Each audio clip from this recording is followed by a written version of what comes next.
888-441-4623. Listen to OnSideRadio.com anywhere by downloading the MyTuner Radio app in your app store. Or go to MyTunerRadio.com on your web browser. OnSideRadio.com. South Florida sports leader. Hello, Inter Miami CF fans. Download the Drink AR app and play inside a first-of-its-kind virtual soccer stadium, hosted by Bodega Trevento and Inter Miami CF, and celebrate your passion for soccer from the comfort of your own home. Find the download links on our Instagram account at Treventus and get our wines delivered straight to your home with a discount for all Inter Miami CF fans. Discover Trevento, a shared passion. Let's raise a cup to the first among us who put themselves last. To the risk takers, the mask makers, the heroes on the front line and online. To the ones keeping shelves full and keeping us hopeful. To those who don't stop and those making all the stops. To the ones who pick up, suit up, and never let us down. From all of us at Dunkin' to all the heroes keeping everyone running, we thank you. ADHD. It's the child who can't pay attention or sit still in school, right? The answer may be yes. Attention Deficit Hyperactivity Disorder, or ADHD, can be complicated and it can last a lifetime. Up to 75% of children and adolescents with ADHD have at least one additional mental disorder that requires a comprehensive approach to treatment. Learn more at moretoadhd.com. This message brought to you in partnership with ADA, ACO, and CHAD. Join the Inter Miami family in 2021 by becoming a 2021 season ticket member. Enjoy enhanced access benefits and pricing not available to general fans. Visit intermiamicf.com/tickets for more information. You're listening to OnSideRadio.com. Catch up anytime by downloading the MyTuner Radio app. OnSideRadio.com, South Florida's true hometown station. With Make-A-Wish, the impossible becomes possible. A girl battling cancer can become a race car driver battling the course. The boy showing all the nurses his fire trucks can take the helm of a real one. Wishes can give kids with critical illnesses the strength to keep fighting, get better, and grow up. Where there's a wish, there's a way. Wishes need you. Visit Make-A-Wish at wish.org. Welcome back to the Man of the Match with Alex Donno. You can reach out anytime on the Onside Sports Line, 888-441-4623. That's 888-441-4623.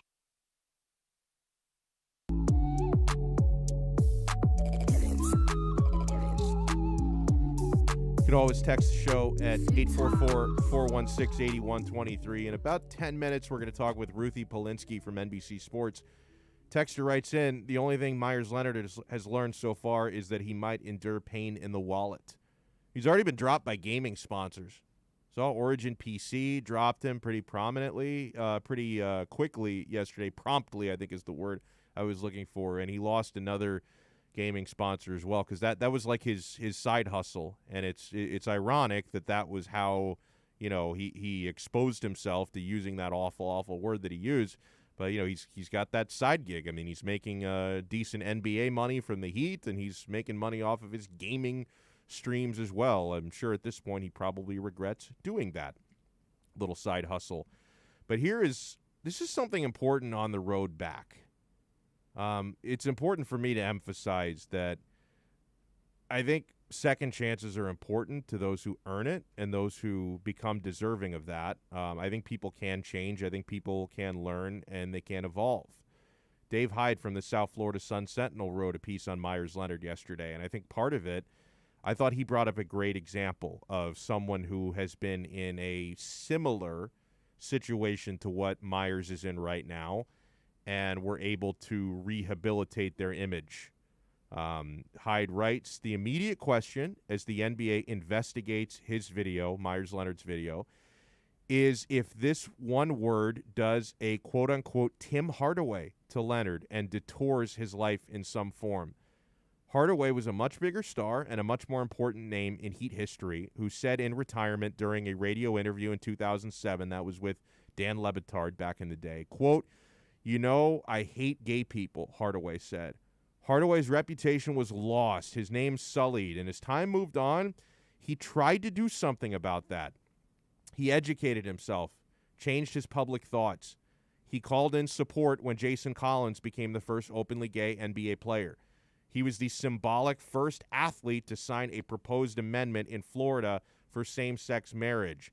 On Tuesday, as Leonard's story mushroomed, it was announced Hardaway again was a finalist for the Hall of Fame. Finally, because, as he said in recent years, that comment about gay people kept him from his basketball rewards. Quote, "That's why I'm not in it right now, and I understand it," he said 2 years ago. So I think there's a parallel to be drawn there, and I'm not comparing the slurs that were used. I'm not going to get into like a competition of what was worse and what was better, but I think that there is it's a similar situation in general that Tim Hardaway said something deeply offensive that got him, quote unquote, canceled back in those days. Although cancel culture didn't really exist, and in fact, if Tim Hardaway had said what he said in 2007 within the last few years, probably would have been a lot worse for him, okay?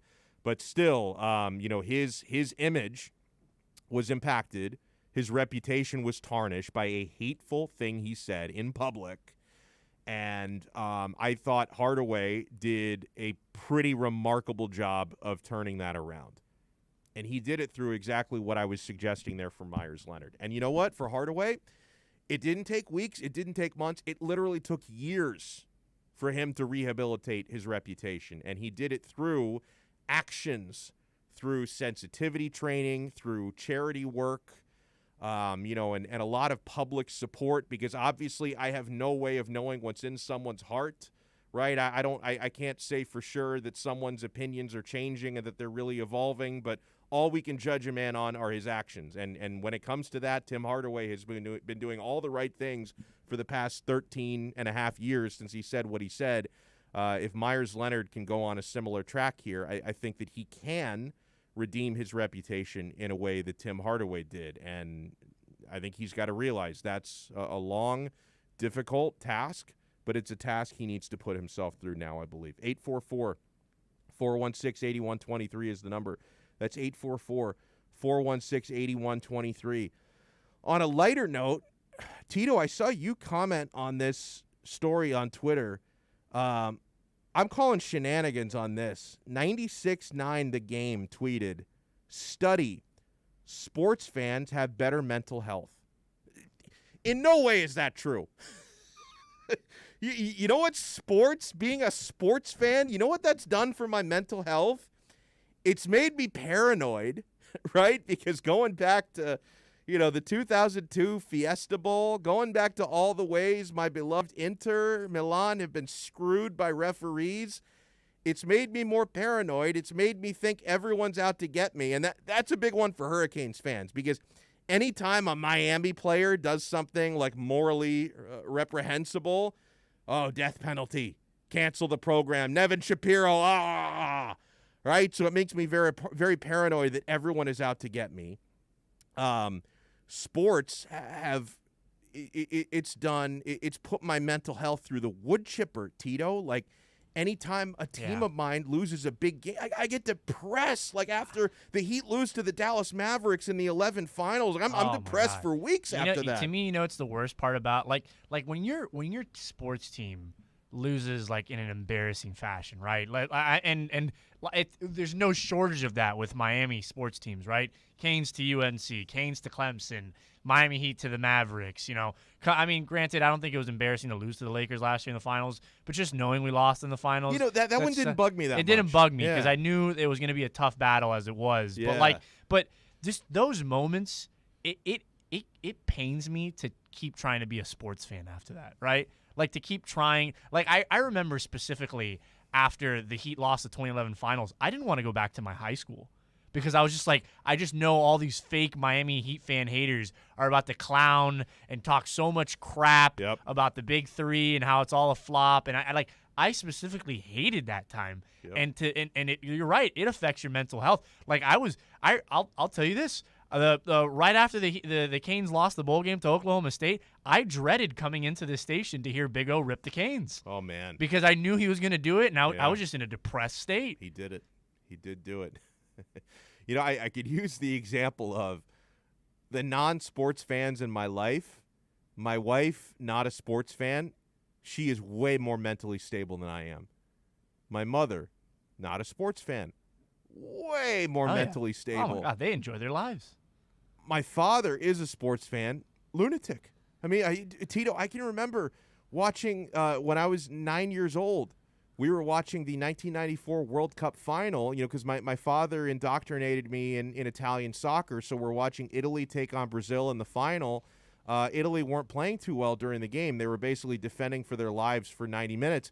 And my father, very superstitious, made me go watch the game in a separate room. Like, I couldn't watch the game with him. And then when things were going really badly, he told me I had to stop watching it. Yeah, I've been told similar things. When Miami lost to FSU on the blocked kick at Hard Rock Stadium, I don't think there was a big enough grave I wanted to dig for myself. I know too many FSU fans, and I legitimately wanted to throw my phone across while I was in Tampa. Yeah, well, dude, what was it? A 7-year losing streak we had to Florida State. Yeah, we had. Oh my God, those were some of the 7 worst years of my life. Oh my goodness. Yeah. I specifically was told by my mom that I'm not enjoyable to watch Heat games around because I get pretty animated during Heat games, but. I feel like this is just you and I just kind of lamenting about just how frustrating we are to watch sports. But I know that there are people like us, though. Like, I guarantee you. We're not the only ones. No, we're not. 844-416-8123. I'd probably venture to say most of the people listening and watching this right now would agree with us. Like, about a month ago, when Inter Milan had a huge game against Juventus that Inter ended up winning 2-0, for 95 minutes, Tito, I felt like I was having a panic attack. Like, I can remember at some point I was having so much anxiety watching that game, thinking, this is not healthy for me. Like, I'm going to end up having, like, a heart attack by the time I'm 45 years old because I'm putting myself through this kind of stress to watch a sporting event. Like, that was such a big game, and I wanted to win it so badly that I can imagine if we'd lost the game, how much worse it would have been for my man. Like, I was having panic attacks. Oh, I'll follow you up with that, and just to kind of round this out. I went to the 2018 FSU Miami game, the 28-27 comeback win. Oh, what a game! At halftime, I was on the verge of just absolutely just melting inside Hard Rock Stadium. And I'm around FSU fans. This is my first ever FSU game, and they're getting blown out and just absolutely just That was your first ever That FSU was my game? first ever Wow. FSU game. I'm And surprised. and so at halftime, I wanted to die. At the end of that game, I was floating through Hard Rock Stadium. So it was like that goes to show you, like, this is not a fun mental state. This is terrible. I would rather be invested in bird watching. Well, there's no losing in bird watching, right? Like, there's just like, I guess look, if you don't find any birds. That would blow. That would be that. Like, can you imagine? Like, you go out with your binoculars, like, no birds today. God, this sucks. It's a tough day at the park today, honey. I couldn't find any birds. 844-416-8123. We're going to talk with Ruthie Polinsky. God, my freaking Siri thinks I'm trying to call people. We got to do better with these Apple Watches. Like, we've got to do, like, I can't be doing a radio show and then Siri thinks I'm trying to call people from my phone book. This is ridiculous. Ruthie Polinsky from NBC Sports, NBC6, is going to join us next. Hey, every Thursday, NBA fans can catch one of the best basketball shows in the country when Ethan Skolnick and Ira Winderman host Inside the Paint. Listen to two of the most knowledgeable and connected reporters in the business. Get year-round insight every Thursday at 10:30 a.m. with Inside the Paint on the home for hardcore basketball fans, OnsideRadio.com. Onside Radio, the only choice for the South Florida sports fan. We'll be right back to the man of the match with Alex Donno. You can join us on the Onside Sports Line, 888-441-4623. That's 888-441-4623. If you missed Onside Zone with Big O, you missed. Wasn't there another boy band like 98 Degrees or 99 American Degrees? pop and R&B vocal group consisting of 4 vocalists. It is Jeff Timmons, brothers Nick and Drew Lachey, and Justin. Yeah, Nick Lachey, that's right. Nick Lachey. So it was 98 Degrees, right? There you go. How about that? Did you know I was the boy band expert, by the way? Onside Zone with a big O from 12 noon to 3 p.m. every weekday on OnsideRadio.com. Join the Inter Miami family in 2021 by becoming a 2021 season ticket member. Enjoy enhanced access benefits and pricing not available to general fans. Visit intermiamicf.com/tickets for more information. Parents, we know we can't protect our kids from everything. Eventually, they're going to bump their heads or scrape their knees. But we can protect them from 6 types of cancer. HPV, or human papillomavirus, is a common preventable virus that can cause cancer later in life. The HPV vaccine prevents human papillomavirus and all the cancers it can cause. The American Cancer Society recommends getting your sons and daughters the HPV vaccine starting at age 9 to protect them later in life. He has an overbite that makes him look like a cartoon character, a slightly crooked eye, and an uncommonly wrinkly neck. In the right light, he can look a little like a garden gnome, and he'll wear a bow tie just because. Sure, you might call him a little quirky, but that's exactly what makes him so perfect. Tuna is a 3-year-old Chihuahua Dachshund mix with more than 700,000 followers on Instagram, and it all started because he was adopted. You can't buy a best friend like Tuna, but you can adopt one. Help us save them all at bestfriends.org. Keeping you informed in the world of sports.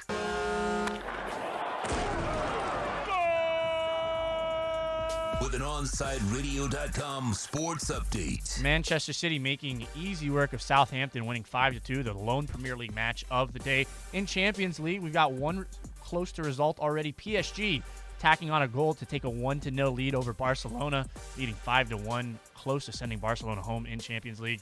Other match in Champions League, Liverpool-Leipzig still knotted up at 0-0. 36th minute there, Liverpool leads 2-0 on aggregate. Miami Heat currently announced that they have Myers Leonard will be away from the team indefinitely while the NBA continues to investigate the situation. Florida Panthers getting the win last night over the Blue Jackets 4-2. Panthers stay put in 3rd place in the Central Division, 2 points behind Tampa Bay, 1 behind Carolina. They play again Thursday at a 7 p.m. rematch with the Blue Jackets. With your Onside Sports update, I'm Tito Bonacci. Coming up next, it's more Man of the Match with Alex Donno right here, OnsideRadio.com.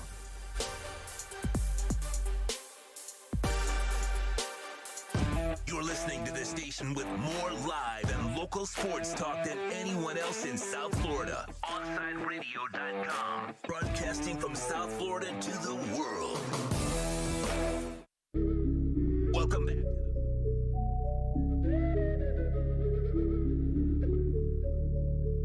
Back here on Man of the Match with Alex Donno on Onside Radio. Go out to the guest line and bring in, I'm so happy, first time speaking here with Ruthie Polinsky on the show, sports anchor from NBC6. Good afternoon, Ruthie. How are you? Hi, guys. Thanks so much for having me. It's been a long time coming. It's about time I get on here. And it's our pleasure having you on. And it's been obviously a pretty weird 24 hours or so in the South Florida sports scene, just having to digest the disgusting comment that Myers Leonard made on that live stream on Twitch. And so I guess, Ruthie, I'll start with just your reaction when you heard and you saw the footage, and I think we can get into how Myers Leonard can I would hope learn from this and rehabilitate his image and his understanding. Is there a road back for him? Yeah, I'll start with my reaction. I think, there were so many emotions when I saw and heard the video. I wanted so badly to believe that it was fake. It wasn't him. And being a Jewish person and someone who grew up as a relatively religious Jew and still practice Judaism regularly, this one hurt. Myers has been so wonderful to the media, and he's just so honest and transparent, and it's really hard not to like the guy. And I think that's kind of what makes this so challenging, is because you want this to just go away and pretend like it didn't happen. And so that was kind of how I felt right away. And then obviously I just kind of think it just all came down to disappointment and frustration, because that clearly wasn't the first time he'd used that word. You can tell that based on just the way that the video is, the way that he uses it there. And then I think it's just all goes back to, ignorance and lack of exposure maybe to Jewish people and what that word means. I mean, Myers said in his statement that he didn't know what the word means. That's a little hard hard to believe to use a slur and to call someone a name if you don't know what that name is. I can't imagine anyone doing that. But perhaps he didn't understand the significance of it. And that's kind of, give him the benefit of the doubt. And maybe he will go out of his way and educate himself. And I think that's how he can make this right. And I think what Julian Edelman did today, I heard you guys talking about it before I came on. And I covered Julian Edelman for 3 seasons in New England when I was up there in Rhode Island. And Jules has made it a big part of his life to educate people about Judaism, and it's a big part of his life. And so, to go out of his way and say, hey, let's have a Shabbat dinner and let's talk about it.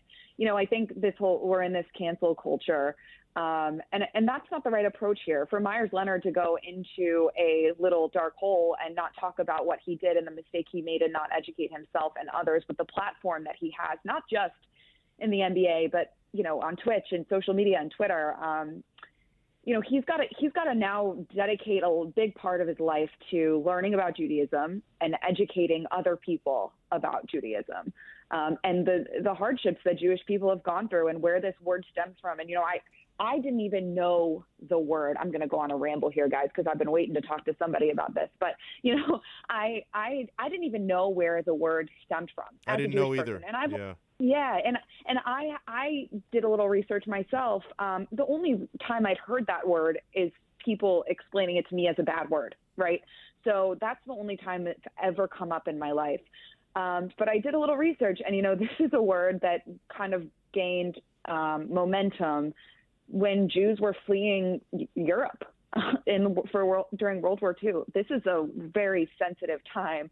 And, the 6 million Jewish people were killed in the Holocaust. And for that word to be associated with that time period, I think is really important to understand. And that's why this is such a big deal, because it's a word that symbolizes oppression and mass killing of people because of their faith. And, I think that's kind of got to be a point of dedication for Myers and his life to learn about Judaism and also educate everyone with the platform that he has. So it's tough. I mean, it's you feel disappointed, and that's kind of just the only way I can really explain it. Just because it wasn't a big deal for him to use that word on a live stream where, I don't know how many people watch him on these things, but it seems like it's a lot. Yeah. So, those are kind of my overarching thoughts there.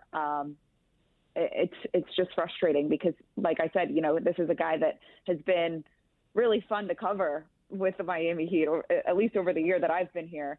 Whether his impact on the court has been minimal, but he's just been someone that's been really honest and transparent and vocal, and so it's just kind of a bummer. Really well said here. Ruthie Polinsky, sports anchor from NBC6, joins us here on Onside Radio. The Heat are off tonight, Ruthie, coming back from the All-Star break soon. It was a really interesting up and down first half of the season, 500. Obviously, we expected better, and I think we can expect better, for the second half of the season. What do you think some of the big keys are, and do you think Pat Riley needs to make a trade within the next couple of weeks? Because I think really at the power rotation at the 4 especially, this team is lacking right now. Yeah, it does feel like they're missing something there, right? And, I think maybe we'll, with the week off, hopefully guys are a little well-rested and they're healthy and they really had all the momentum you could have asked for heading into the All-Star break in terms of just the way that they were able to finish games.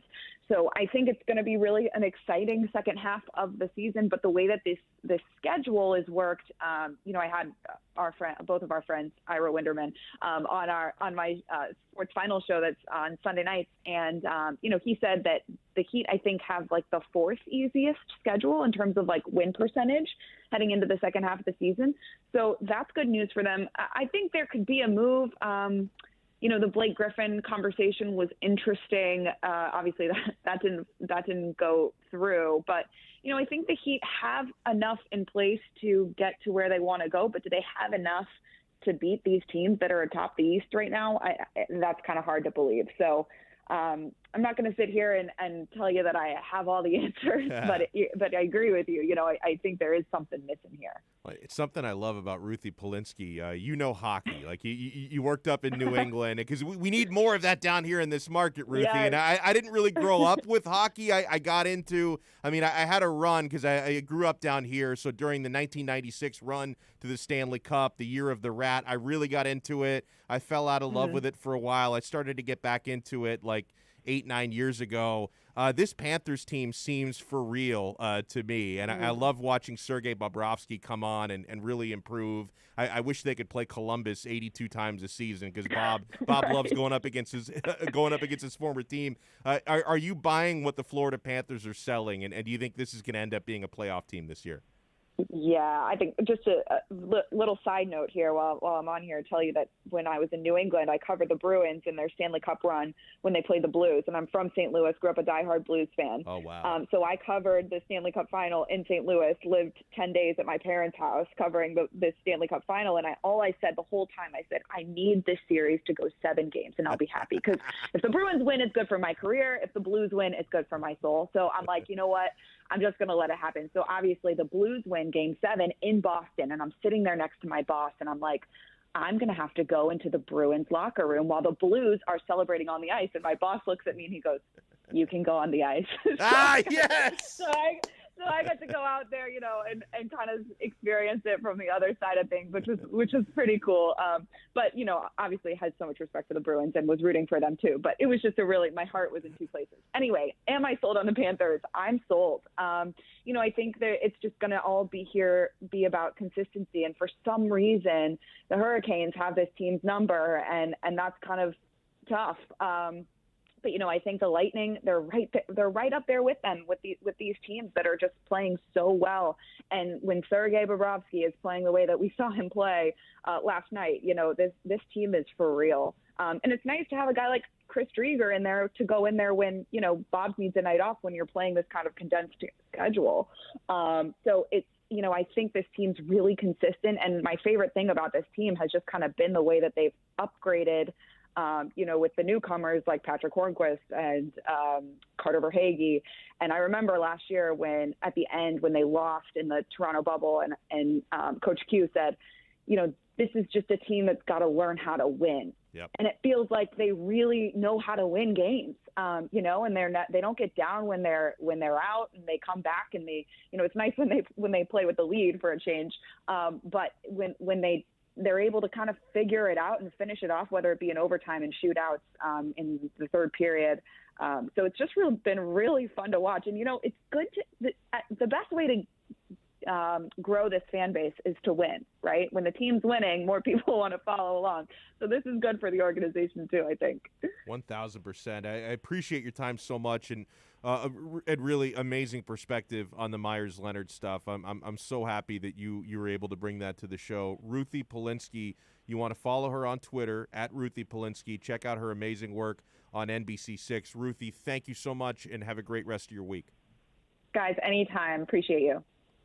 Great stuff, and unbelievable perspective there.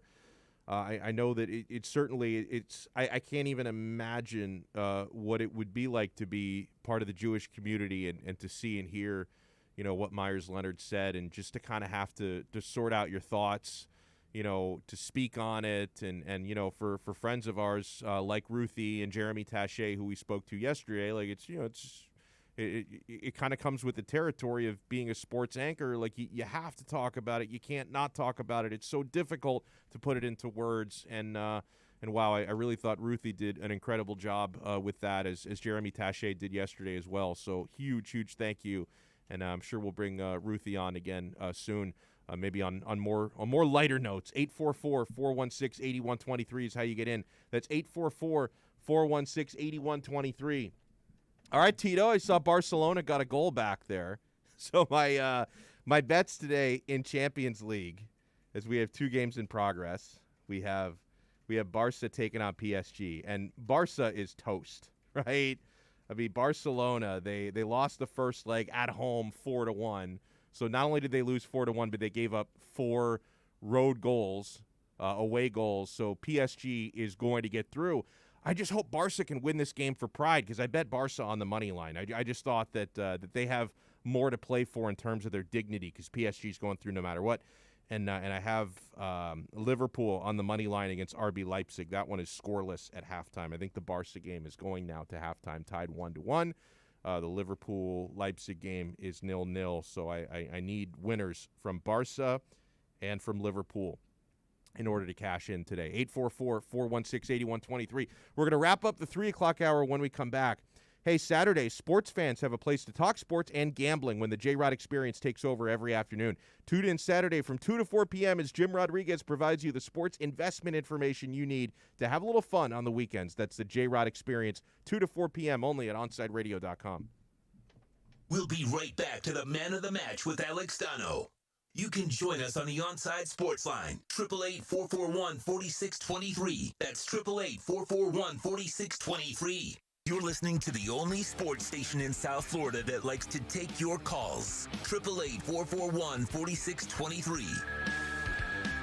We connect with a South Florida sports fan because we are South Florida. Locally owned and operated. 888-441-4623. OnSideRadio.com. South Florida's home for real sports talk. You can connect with us at OnSideRadio.com by sending us a text at 844-416-8123. Save it on your cell phone, 844-416-8123. No better place to send your comments, ask questions, win prizes. OnSideRadio.com, the only choice for the South Florida sports fan. For over 20 years, Mr. Glass has been committed to the safety and satisfaction of our clients. Our products are the culmination of innovative engineering, aesthetic appeal, and the highest levels of quality. Through our legacy, Mr. Glass strives to impart the true meaning of quality, service, and sustainability to new generations. Reputation, experience, and trust is why clients choose Mr. Glass. Live the future now. Locate a dealer near you today. At Baptist Health, we are ready to serve, to treat, to safely proceed with your procedure. We're ready for ER visits and office visits with skilled surgeons, advanced medicine, and multidisciplinary teams. We're ready for new arrivals and new recoveries. We are ready. We're ready to diagnose, treat, and manage anything that comes our way with exceptional care and comfort. With the same preparedness and compassion you've come to expect from Baptist Health. And we are ready. We're ready. We're ready to care for you. Can I get a captain? Captain and what? Captain and Ginger. I can't hear you. Captain and Ginger. He was a captain and Ginger. Captain and Ginger. He was a captain and Ginger. Captain Morgan, official partner of Major League Soccer. Every Thursday, NBA fans can catch one of the best basketball shows in the country when Ethan Skolnick and Ira Winderman host Inside the Paint. Listen to two of the most knowledgeable and connected reporters in the business. Get year-round insight every Thursday at 10:30 a.m. with Inside the Paint on the home for hardcore basketball fans. OnSideRadio.com.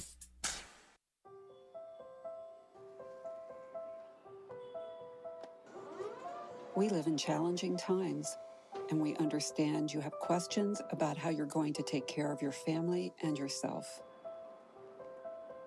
Well, you can trust the Publix is doing everything possible to help. Our stores continue to be open. We're busy restocking as quickly as we can. But please remember to think of others as you shop for the week ahead. This will give your friends and neighbors the opportunity to get what they need as well. Our supply chains are strong, deliveries are being made throughout the day, and our associates are here every step of the way. It's not always going to be perfect, but together we'll make it through this. So let's be safe. Let's be calm. Let's be kind. Visit Publix.com for all the latest information. You're listening to this station with more live and local sports talk than anyone else in South Florida. OnSideRadio.com. Broadcasting from South Florida to the world.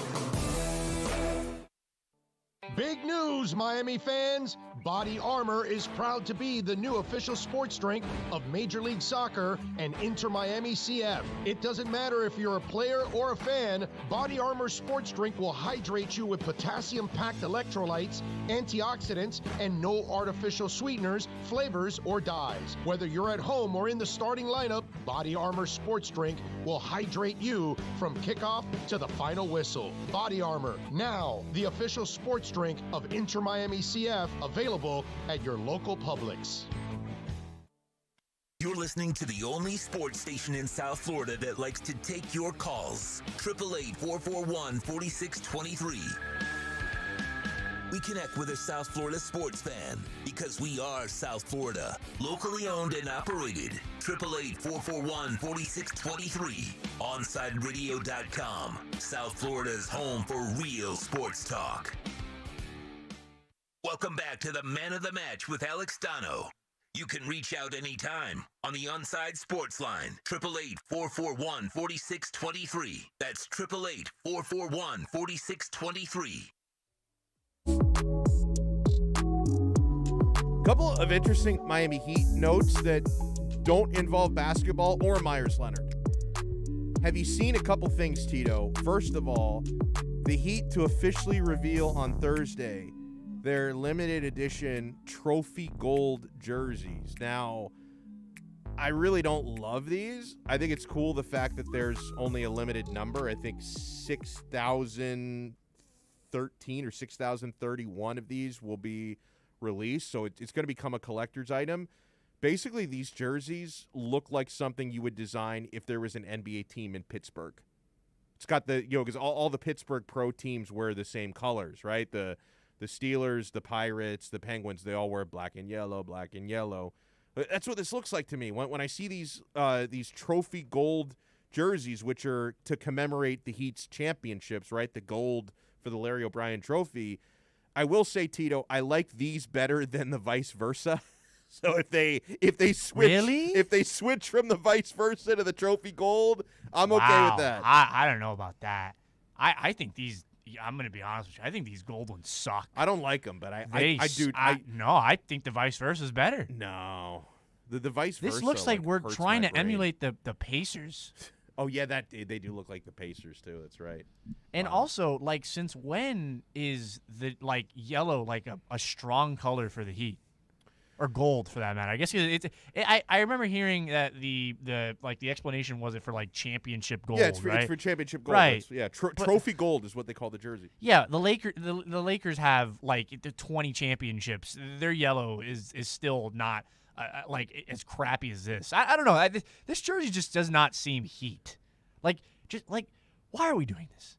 We had it so good with the original Vice, all right? Yes. We had the white Vice. We had the black Vice. I like the first three. The teal Vice was fantastic. The teal Vice it was fantastic. Give me the teal. Give me the teal. black. I'll give me the white. Give me all three of those. What was the other one? The hot pink one? Yeah. That wasn't so bad either. Wasn't bad either, right? And then and here this is a bigger commentary. Some of these NBA jerseys, the good ones, they're really good. The bad ones are quite awful. They are burn this to the ground awful. What would you say are the other bad ones? Outside, because I'm so Heat focused right now with these trophy gold and these vice versa. What are some of the other ugly ass jerseys? I think there was those Dallas Mavericks green and blue jerseys that they looked like dog crap. The Lakers have the black one, which is cool. The Jazz have the green one. It's not bad. I'm looking at the new one, the new NBA earned jerseys. Sixers have the bell on theirs. I guess the Sixers have had some ugly ass jerseys over the years. They have. They really have. I mean, the Raptors have purple and black, and it just I don't see that. That looks like a forced job. I don't know about that one. To me, it's very simple. I don't understand how these aren't focus group tested, right? Because if anyone had if any people had seen these Heat jerseys, they would have been no, anything else, literally anything else. Why not do a red and black mixture? This looks like urine. I could see. It looks like urine if you've had too much asparagus. Right? Yeah. because it has the black numbers, which is like I guess, but like Jesus, this is what's the difference between this and the Pacers jersey? Tell me.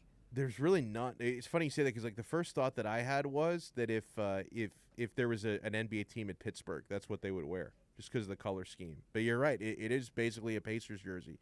I want to answer this question on the other side. What's the Oreo thing involving the Heat? Oh, there is a Miami Heat Oreo cookie connection. This excites me way more than these ugly-ass trophy gold jerseys. We start talking cookies, you start speaking my language, my friends. 844-416-8123. 4 o'clock hour is coming up. Remember, at 4:20, we're going to talk some hockey with George Richards from Florida Hockey Now. Weeknights, 6 to 7 p.m. Catch Game Night with Michael Christian. Listen to the show that provides the smorgasbord that gamers love and sports fans desire. From breaking sports news to the latest in gaming culture, catch Game Night with Michael Christian, 6 to 7 p.m. exclusively at OnSideRadio.com. We'll be right back to the Man of the Match with Alex Donno. You can join us on the Onside Sports Line, 888-441-4623. That's 888-441-4623. You're listening to the home of Inter Miami CF. His strike is a decent one. It's fired into the top right corner. Gonzalo Higuain opens his account for Inter Miami. OnSideRadio.com, where the passion for La Rosa Negra runs deep. You're listening to OnSideRadio.com. Catch up anytime by downloading the MyTuner Radio app. OnSideRadio.com, South Florida's true hometown station. You're listening to the station with more live and local sports talk than anyone else in South Florida. OnSideRadio.com, broadcasting from South Florida to the world. Welcome back to the Man of the Match with Alex Donno. It's all yours. Just keep it right here. You can reach out anytime on the Onside Sports Line, 888-441-4623. That's 888-441-4623.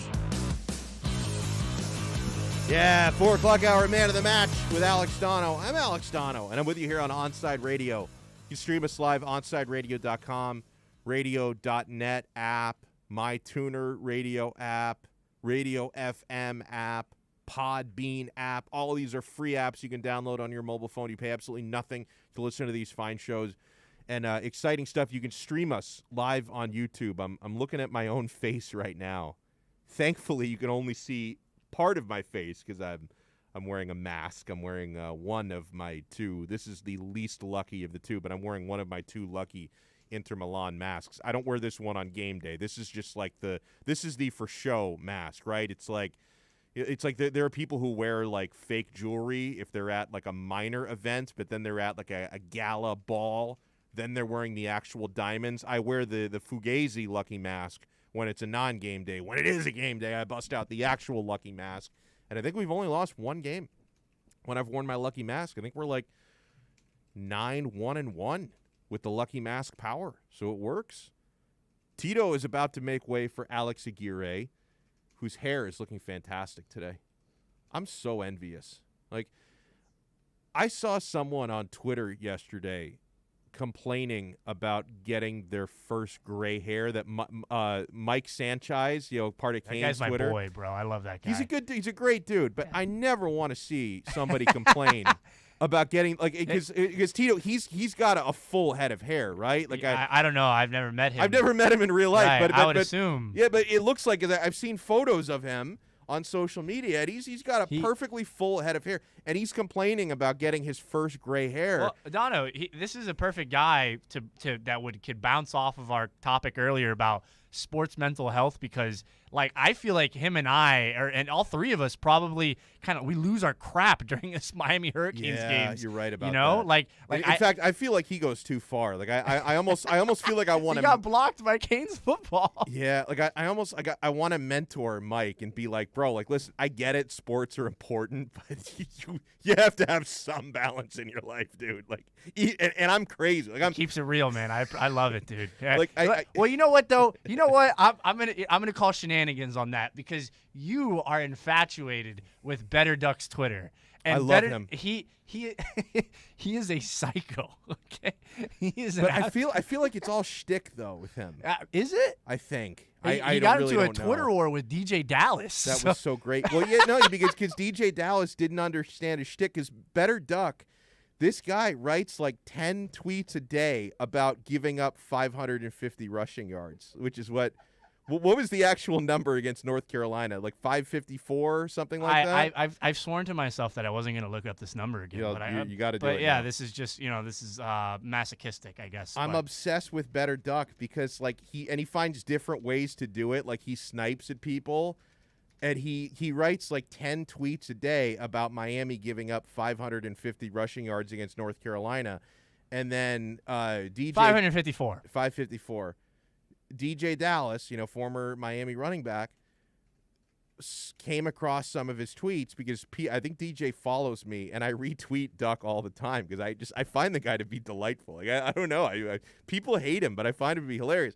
And so DJ Dallas came across some of his tweets because all Duck does 24 hours a day, he finds different ways to complain about Manny Diaz and the Hurricanes. But I am assuming it to be shtick. Like he's the Andy Kaufman of Canes Twitter. Like this guy is just a living, walking, breathing gimmick. And it's always great when people like DJ Dallas who don't understand his persona, they see his tweets and they think this guy is 1,000% sincere. And then he starts arguing with DJ, and then when he's putting down DJ, he's like flexing about it on Twitter. It's so great. And the thing, like, I'll take you behind the curtain a little bit because like I'm telling you, I think it's shtick because I love his routine about always complaining about the program. And like I invited him to come on my show once, Tito, kind of hoping that he would like do his thing where he trashes the program, but we'll have fun with it. But he declined my invitation because I think he didn't want to do it like in person. Like he likes doing it on Twitter. I don't think he wanted to like to talk to me for 15 minutes where I basically lob him softballs to complain about Manny Diaz. I don't think he was interested in that idea. No, I mean, look, it's a funny bit. I'm not going to deny that.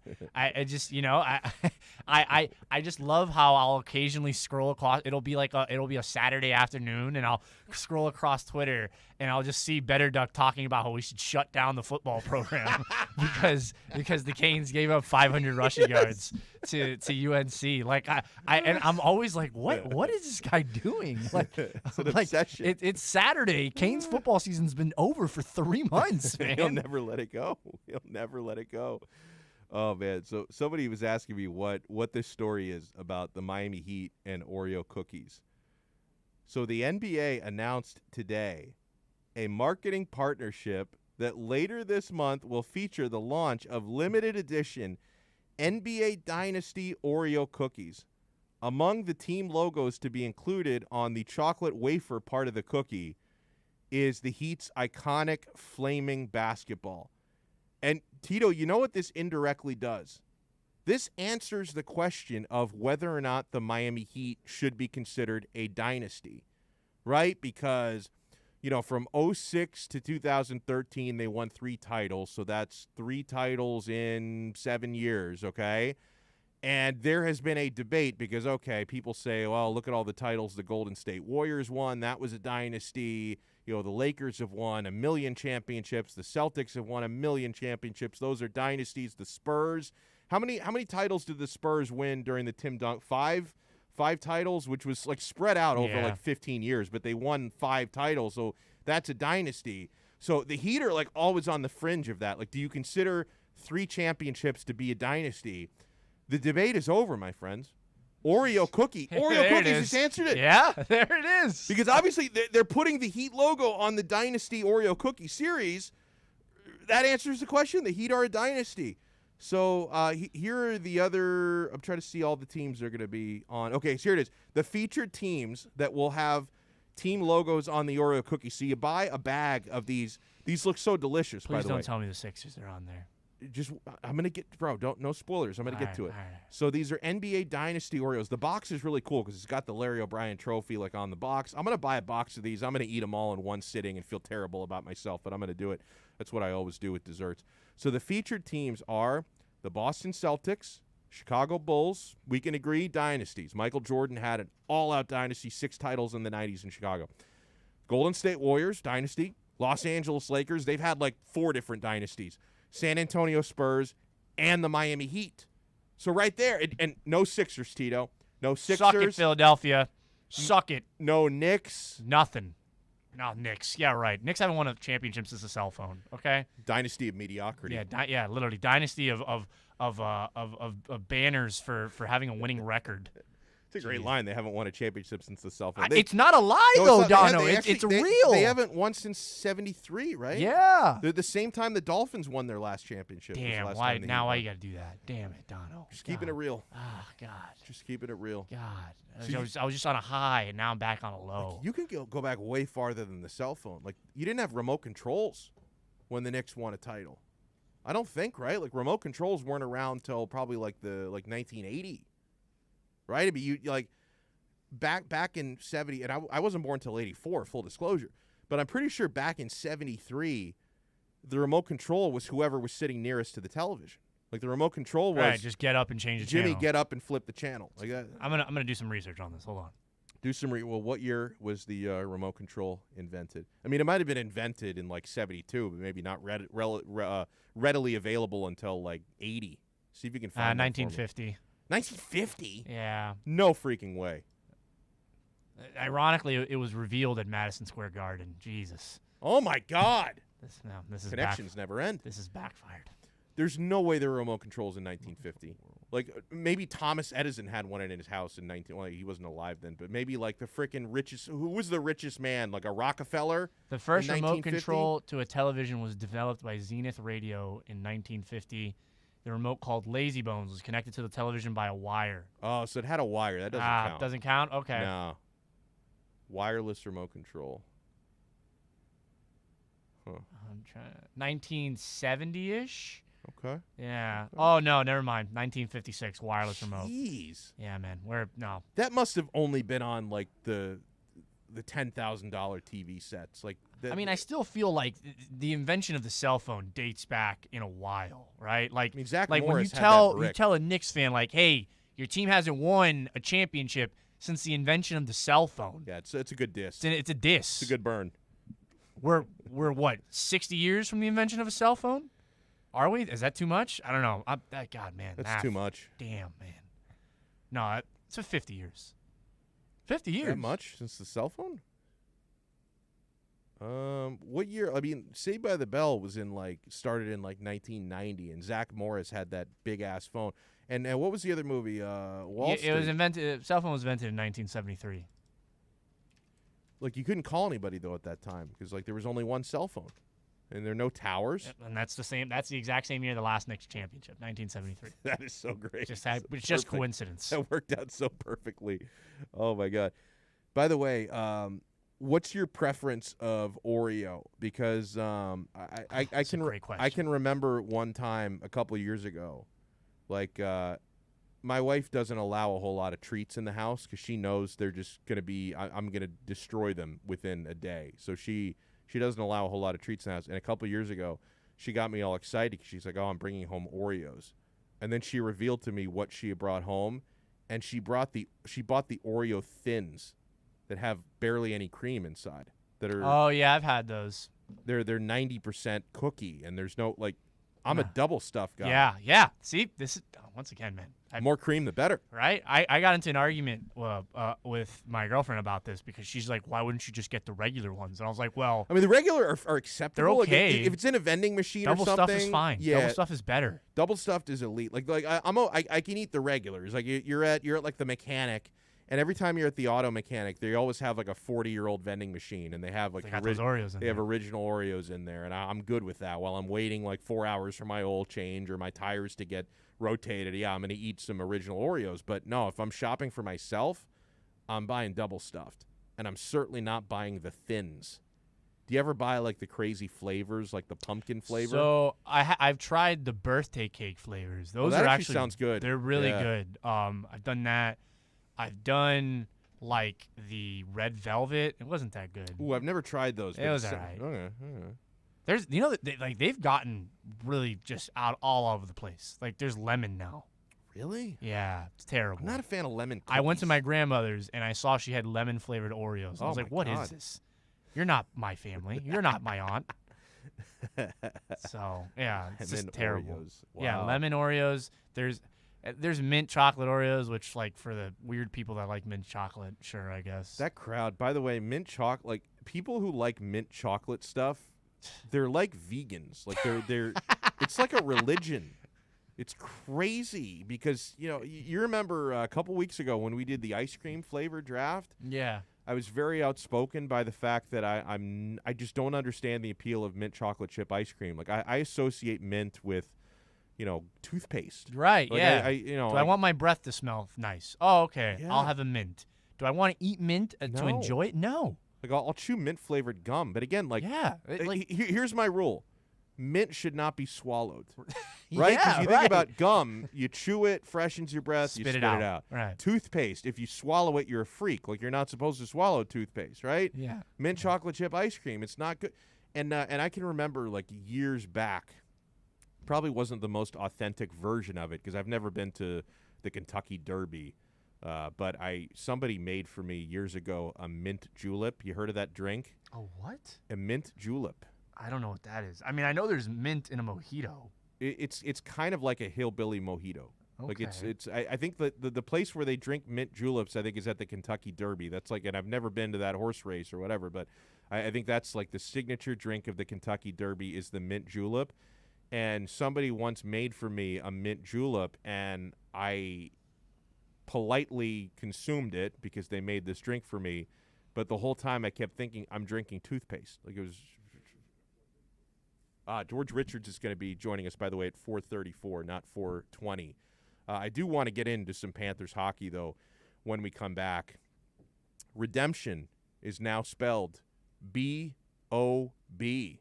You're listening to Man of the Match here on Onside Radio. Hey, Sundays, OnsideRadio.com continues to provide you the kind of sports talk South Florida fans desire. Every Sunday at 7 a.m., tune in to the Sunday Sports Drop with Jazz Santana. Catch Jazz every week as he takes your calls and discusses the biggest stories in sports. That's the Sunday Sports Drop, 7 to 9 a.m., exclusively at OnsideRadio.com. We'll be right back to the Man of the Match with Alex Donno. You can join us on the Onside Sports Line, 888-441-4623. That's 888-441-4623.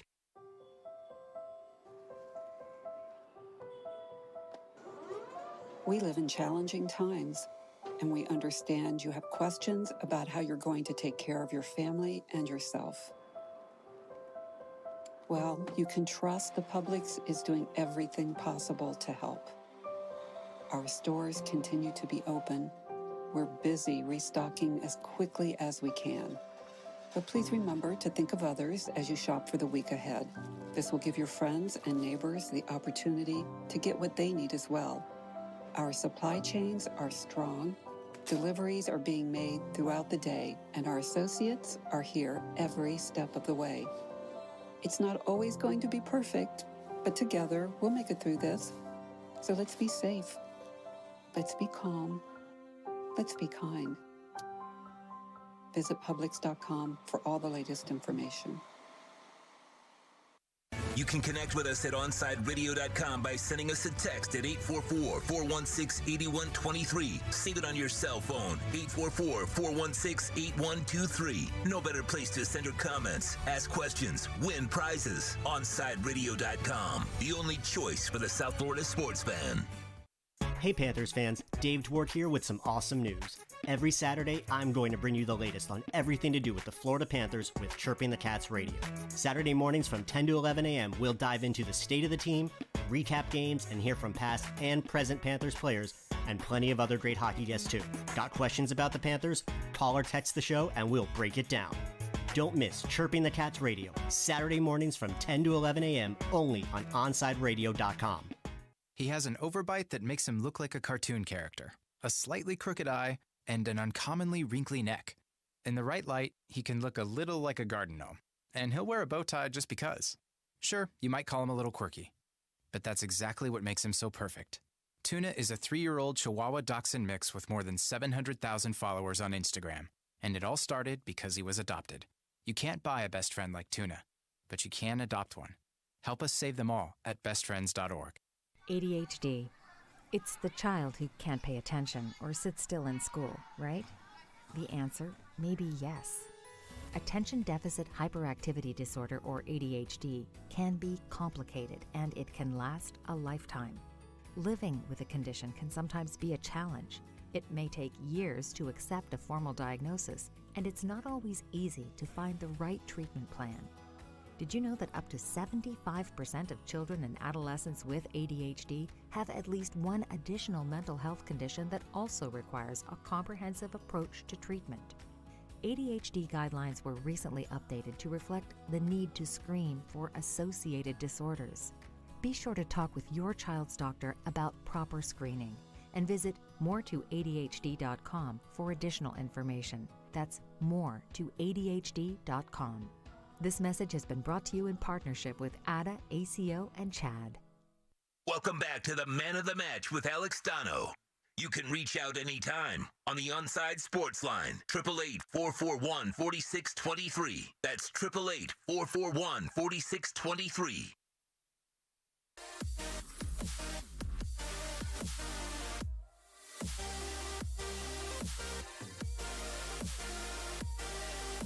I don't know if you guys know this, but this Messi guy kind of sucks.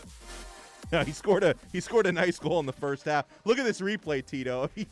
I guess that's good defending by PSG, but Messi is right in front of the goal, and he couldn't get the shot. That's actually really good defending. I was about to slander Yeah. Griezmann coming in there and doing his justified nothing, but it seems like Griezmann's a guy who's been linked to Inter Miami for a while now. So I'm not going to slander a potential future player. He's a good. I can't slander Messi either. He might be a potential Inter Miami guy. Yeah, no, actually, you guys know me. If I ever have to weigh in on the Messi versus Cristiano Ronaldo debate, I always side with Messi. Ronaldo is a selfish prick. Cristiano Ronaldo is always looking to steal goals from teammates. Seriously, he cares more about his stats than winning a game. Like Cristiano Ronaldo, if his team were to get like a 2-0 victory in a Champions League final, Ronaldo's going to be pouty if he didn't score either of those goals, because that happened. Like the last time he won a Champions League final with Real Madrid, it was, I can't remember all the stats of that game, but it was a huge game from Gareth Bale. Like Gareth Bale was the player who made the difference in that Champions League final. And Cristiano Ronaldo seemed pretty miserable because he didn't score any goals in that game, and he was upstaged by Gareth Bale. So, I mean, Cristiano Ronaldo, and I'm sure Messi is pretty selfish as well, but at least Messi will assist his teammates, and he'll facilitate. He's more of a playmaker, and Ronaldo's more of a semi-traditional striker. But CR7 cares more about his own stats than he does about actually winning. Like, not saying he doesn't want to win, because that adds to his glory. Because like winning is good for the Ronaldo brand, but he cares more about the stats he puts up while winning than actually winning games. Like I can't stand the guy. I always side with Messi over Cristiano Ronaldo. And Antoine Griezmann, I thought honestly it was a mistake for him going to Barca. Because it's really hard, to be sharing the spotlight with Messi, and Barca's been in a really poor situation with their finances and their bad management under that criminal Bartomeu, who was recently arrested. So I think in hindsight, Griezmann wouldn't have gone to play there. He should be here at Inter Miami. Come home, King. Come home, Greasy. He's got to cut that hair, though. I don't think the guy's had a haircut since the World Cup 2018. He's letting it grow so long. Looks like a crazy person. Hey, if you want to get in, share your infinite wisdom with us via the text line. 844-416-8123 is how you get in. That's 844-416-8123 is how you get in here on our station text line. You can watch us live on YouTube. We're streaming on YouTube. I tweeted out the link a little bit earlier, so did Onside Radio. You can join the YouTube chat as well, 844-416-8123 on the text line. You can write in on the YouTube chat if you join in and you watch us live. What a victory last night for the Florida Panthers. Sergei Bobrovsky.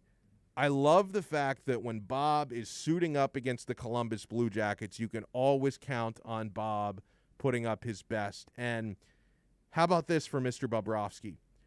You have this narrative out there that, oh, Bob is no longer good. Bob took the money. The $70 million man, he's making $10 million per season, and you're no longer getting the best of Bob. He left his skills in Columbus. The guy's terrible. He's not any good. You realize, those of you who peddle this Bobrovsky narrative, you're trying to tear this dude down. You know what his record is this year? 9-2-2.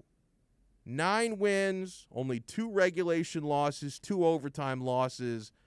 I will take that as a record for any goaltender in the National Hockey League. Sergei Bobrovsky is off to a fine start this year. Vintage Bob last night with 38 saves against his former club. This is a guy that I really root for because you have this tired narrative, and I know that there have been players who maybe have lived up to this because when Hassan Whiteside got his big contract, the skills started to go down the toilet. The effort went down the toilet. So you have this narrative out there. Anytime an athlete signs a big contract like the one Bob signed to come here and play hockey in Florida, and maybe they get off to a little bit of a rough start, you know what that narrative always sounds like? Oh, he got his money. That's all he cared about. He doesn't care about hockey anymore. Doesn't care about improving. He's not focused. He's thinking about spending his money, and he's all financially secure, and he's no longer the player he used to be. So that narrative starts, that narrative perpetuates, and people dwell on that. And unfortunately, it's probably going to take like some playoff success for people who don't follow the numbers and don't actually watch the games and see the saves that this guy has been making, before people start changing their tune and talking about, oh, maybe Bob is doing pretty well. So I want you to remember 38 saves last night, and he's only got 2 regulation losses this year, 9-2-2 on the season. And maybe part of the reason why people discount Bob is, to the credit of the Panthers' other goalie, Chris Driedger has been really good. Right, I credit to Driedger, and Driedger has played so well at times the last couple of seasons that you reach a point where when Driedger comes in and has a really great game in his own right, maybe Coach Quenneville decides to write the hot hand for another game, to ride the hot hand. Oh, maybe Driedger is getting the next start as well because I'm not going to bench a hot goaltender until we get to a back-to-back and I have to rotate a little bit. So the fact that Driedger has been really good and has taken some starts away from Bob has helped that narrative get perpetuated that Bob isn't any good. Redemption is spelled B-O-B today. Listen, Donno, I hear this is Sergei Bobrovsky. I hear the people that talk, right? You don't talk about me like this in Mother Russia. I have maybe a couple of tough nights in the net. I admit that. And then people start to talk all this shit. They start to talk a lot of BS about Sergei Bobrovsky. No longer true, man. I wait in bread lines 14 hours long back home in Mother Russia. Here, I stand in net for a couple of hours. I stop short. We go on with day. Now, Bobrovsky, he's been really, really good lately, my friends. And this is a great thing for the Florida Panthers. Right? Man, Aaron Ekblad, how good has he been? Now, Ekblad didn't get on the score sheet last night because technically it was Patrick Hornquist who got the last touch, but Ekblad had that big blast on the power play that ricocheted off Mr. Horny to go into the back of the net to give the Panthers that 2-0 lead. But Aaron Ekblad continues to be a revelation this year. We were talking about him the other day. We're going to talk more about him in about 7 minutes with George Richards from Florida Hockey Now. For a couple of years there, now Ekblad is a former number 1 overall pick. For a couple of years there, you thought, oh, you know what? Maybe Ekblad is a good defenseman, not a great defenseman. Maybe he was a little overrated at 18 years old coming out for the draft. But no, these last couple of seasons, Aaron Ekblad has been absolutely elite. Like, he maybe took a step back after his amazing rookie season, but he's been back to his old self lately. You got goals last night from Juho Lammikko. You got the Ek blast that ricocheted off Patrick Hornquist into the net. Owen Tippett. Boy, Owen Tippett. When that guy unleashes his slapper, it is a heat-seeking missile. My beautiful red-headed Owen Tippett, my favorite ginger. He's got those flowing locks of red hair. His shot is absolutely lethal. And then how about this? This was such a pleaser last night because, I bet the Panthers on the against the spread. On the spread they were favored by a goal and a half. They were up 3-2 in the waning seconds, and then with 22 seconds left on the clock, Carter Verhaeghe puts in the empty netter to seal the win and seal the cover. And I'm fist bumping, man. Love those empty net goals in the NHL to get you to the spread. Carter Verhaeghe from Mackenzie Weegar. And the Florida Panthers are just off to an incredible start. We talked a little bit about them with Ruthie Polinsky from NBC6. She knows hockey. She's a lifelong St. Louis Blues fan. She covered the Boston Bruins while she was working as a sports anchor in New England. She knows the game as well as anybody in the local media down here because there aren't enough members of the local media that really know hockey. I think a lot of the TV people do, okay? I give some of the TV people a lot of credit. Our guy Mike Cunio, Clay Ferrero, Will Manso, they've been really coming around. They know hockey. Our friend Dave Dwork, who hosts Chirping the Cats here on Onside Radio. He is a hockey aficionado, and we're going to be joined by one of those hockey aficionados in a few minutes when George Richards joins us. But, yeah, even, Ruthie Polinsky was saying she is buying what the Florida Panthers are selling, that the Florida Panthers now, they've gone off to good starts before. They've gotten off to good starts before, and they've let you down the stretch. But I think in the case of this team, if Bob can stay hot, and if you have the option number 2 of Chris Drieger, who's been really excellent for the better part of the last 2 seasons, this team has gotten tougher. Defensively, they've gotten better. I love Radko Gudas. That guy would go to war in a back alley and fight any man God ever made, and I appreciate that toughness from him. Additions like Patrick Hornquist, Carter Verhaeghe have been awesome. We've seen Huberdeau step up and have huge games. We saw another hat trick the other night from Noah Lachari. Alexander Barkov, the captain, as long as he's willing to be aggressive. He's got a little of that Bam Adebayo in him, where sometimes he's a little timid about unleashing the shot and unleashing the offense. But when Barkov is on his game and when Barkov is aggressive and confident and not settling just to facilitate but also taking shots, the guy can be absolutely dominant, one of the most skilled players in the NHL. The Panthers are learning how to win. That was something Joel Quenneville talked about at the end of last season. The Panthers have added that toughness, and I think what we've been watching from this team is not a mirage. I think the Florida Panthers are actually for real. I want to ask Alex Aguirre about this study. Did you see this, Alex? Tito and I were talking about this about an hour back. 96.9 The Game tweeted, study, sports fans have better mental health. I just don't see how that could be true. The people in my life who don't watch sports are so much more level-headed and sane than I am. Do you feel like your mental health is better because you're a sports fan? No, I think that study is completely garbage. Yeah, that study was written by a non-sports fan, and clearly. this is not me bashing or making fun of mental health whatsoever. This is just me saying that sports fans go through a lot of crap. They go through a lot of up and downs, especially if you're invested into teams in South Florida. The Heat alone is a roller coaster trip. And being a Marlins fan is just a lot of letdowns. It's a lot of letdowns, and then a lot of high hopes and a lot of letdowns. So you got to brace yourself for impact a lot. And it's hard. And I had proposed a few months ago on this show that, you have sports psychologists. I think we need sports fan psychologists who cater to sports fans because, and I think it's important to admit this stuff because you can make others realize that it's okay to talk about these things. I've been to therapy before. I've been to therapy before. I've benefited from it before. You have certain feelings of a depression and anxiety that may stem from your personal life. You may get triggered by weird things. So I've been to therapy before and I benefited from it. But something that I always found to be very difficult was going to a therapy session and admitting to my therapist that I'm depressed because the Hurricanes lost on Saturday. It's a very difficult bridge to cross. Because you feel like when you're in the therapy session, the therapist is expecting you to say, well, I'm stressed out because this family member is having a health issue or my wife is upset at me about something like that. That's kind of what they're expecting you to say.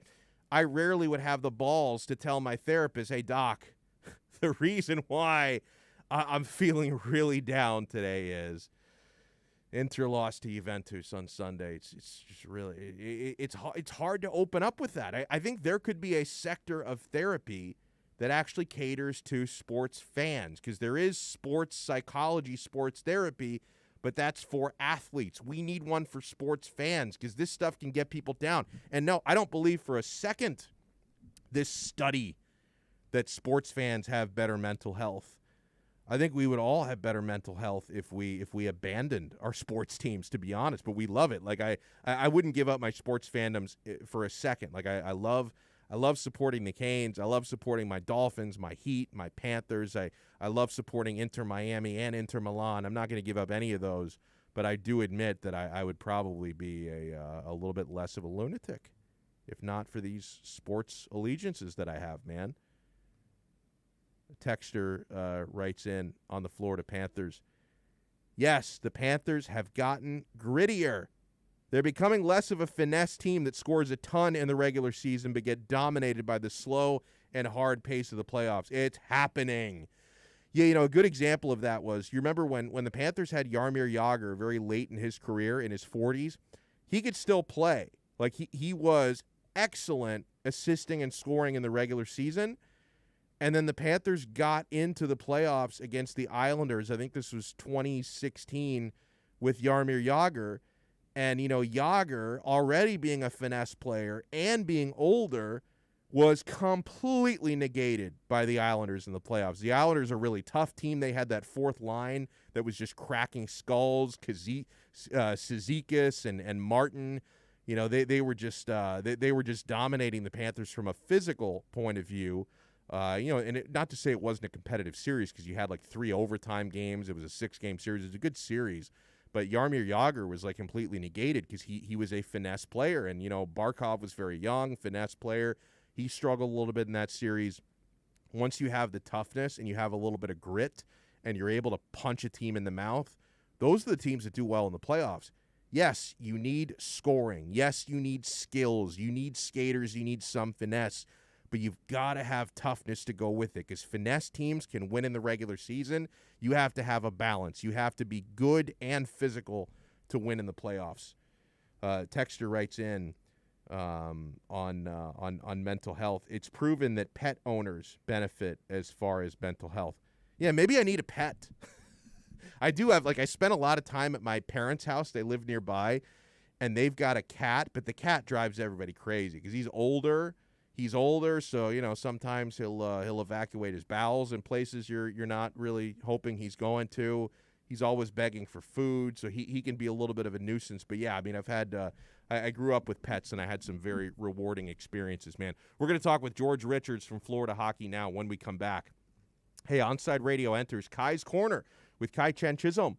Every day, 10 a.m. to noon. Join Kai as he discusses the biggest stories in South Florida sports. Tune in every day, 10 a.m. to noon, for Kai's Corner on the home for South Florida Sports Talk, OnSideRadio.com. We'll be right back to the Man of the Match with Alex Donno. You can join us on the Onside Sports Line, 888-441-4623. That's 888-441-4623. You can connect with us at OnSideRadio.com by sending us a text at 844-416-8123. Save it on your cell phone, 844-416-8123. No better place to send your comments, ask questions, win prizes. OnSideRadio.com, the only choice for the South Florida sports fan. There are those who dedicate themselves to a sense of honor, to a life of courage, and a commitment to something greater than themselves. They have always defended this nation and each other. They still do. The few, the proud, the Marines. Inter Miami CF, your official furniture and mattress store, is here. City Furniture is your #1 home source for the trends you want at the prices you'll love, including exclusive City Furniture collections, the widest selection of styles, affordable home accents, mattresses starting at just $99 and more. Create the home of your dreams fast with next-day delivery, plus get 60 months special financing with no down payment. Because City Furniture is here to make it easy so everyone can live life like this, visit cityfurniture.com. Hey everybody, it's Good Greek Moving and Storage, and for over 2 decades, they've been entrusted to handle all of your moving and storage needs. And now, Good Greek is the official mover of Inter Miami CF. And if Inter Miami trusts the Good Greek, you should too. For the best move ever, whether it's across town or across the country, go to GreekMoving.com. That's GreekMoving.com for Good Greek Moving and Storage, the official movers of your Inter Miami CF. Riddle me this. With all this sizzling meat and crunchy veggies nestled between toasty flatbread, who should get credit for Papa John's new papadilla? The person who invented pizza or the person who invented folding? Well, whoever it is, a tip of the tongue hat to you, sir or madam. Get a new papadilla, 4 flavors, just $6 each. Better ingredients, better pizza, better than a sandwich. Papa John's. My daughter Brinley is here at St. Jude. Coming here was literally life or death, and it was so scary. But St. Jude is fighting for one goal, like this one mission, life. And that gave us hope. We haven't received a single bill from St. Jude, so I really can just focus on what's best for Brinley. Finding cures, saving children. Learn more at stjude.org. Keeping you informed in the world of sports.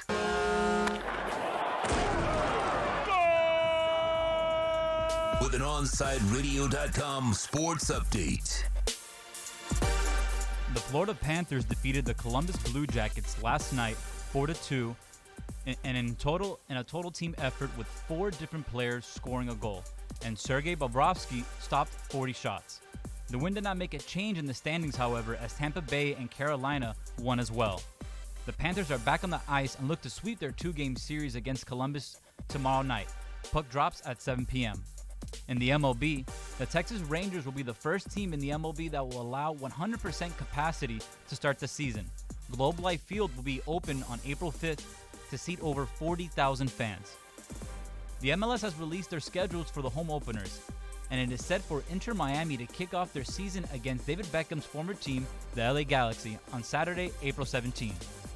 The Miami Marlins take on the Houston Astros later in the afternoon at 6:05. Right-handed pitching prospect Jorge Guzman will not be making the game and will be out for a while with right elbow inflammation. With your on-site sports update, I'm Alex Aguirre, and coming up next, it's more of Man of the Match with Alex Donno, and Game Night with Michael Christian is right after at 6 p.m. You're listening to the only locally owned sports station in South Florida, OnsideRadio.com.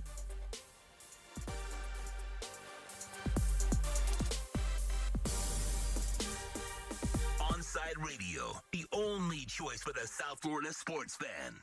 Welcome back to the Man of the Match with Alex Donno. You can reach out anytime on the Onside Sports Line, 888-441-4623. That's 888-441-4623.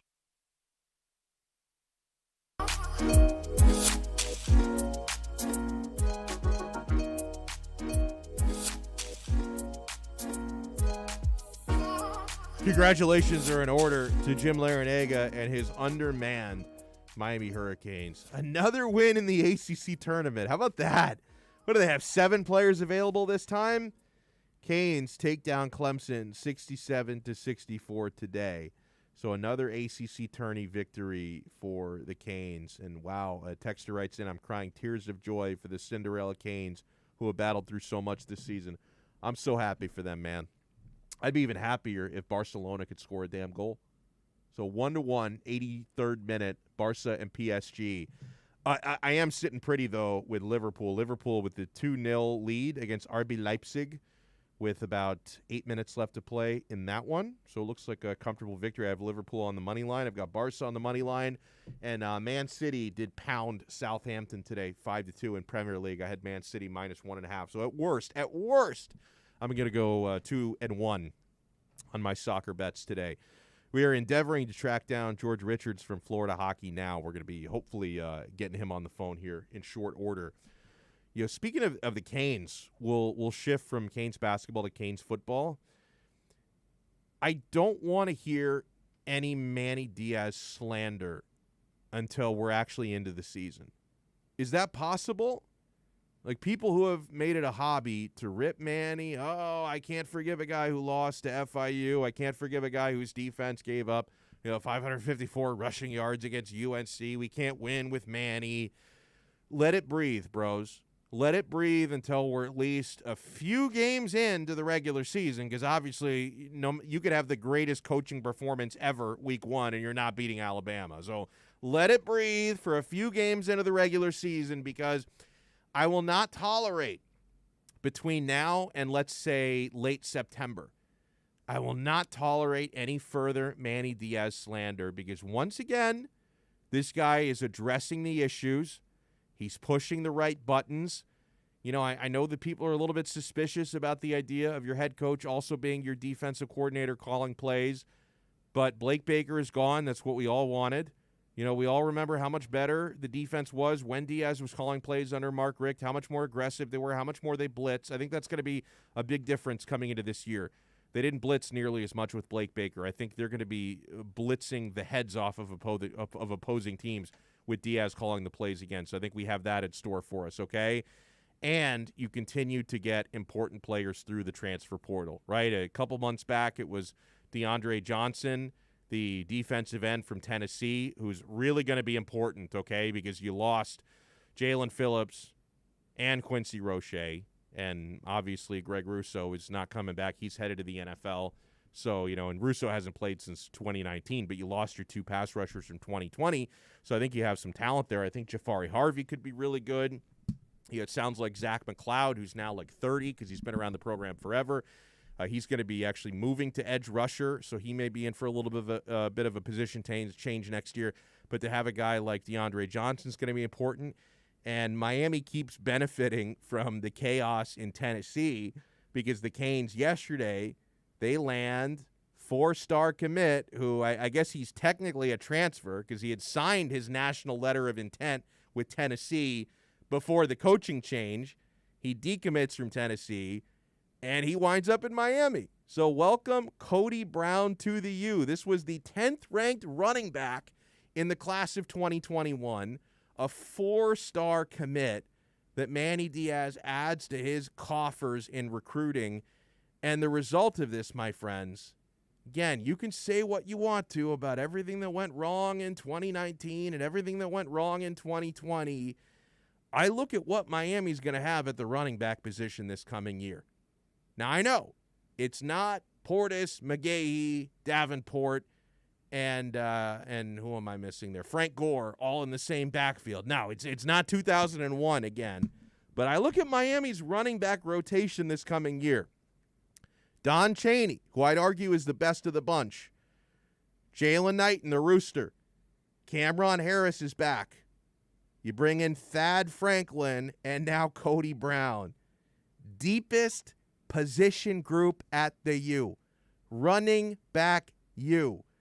Now, Cameron Harris might be the token starter to begin the year because he's like a fifth-year senior. So, I don't know, just out of seniority, Diaz might say, well, this was our starter last year. He's going to start this year. But I think Don Chaney is going to be the most productive back, and he may end up being the official starter at some point in the year. I think the pecking order might go like this.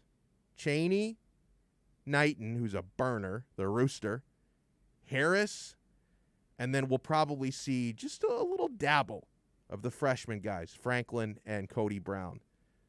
But legitimately, and listen, maybe you don't expect as much from the true freshmen, but this position group for Miami, very respectable 5 deep at running back.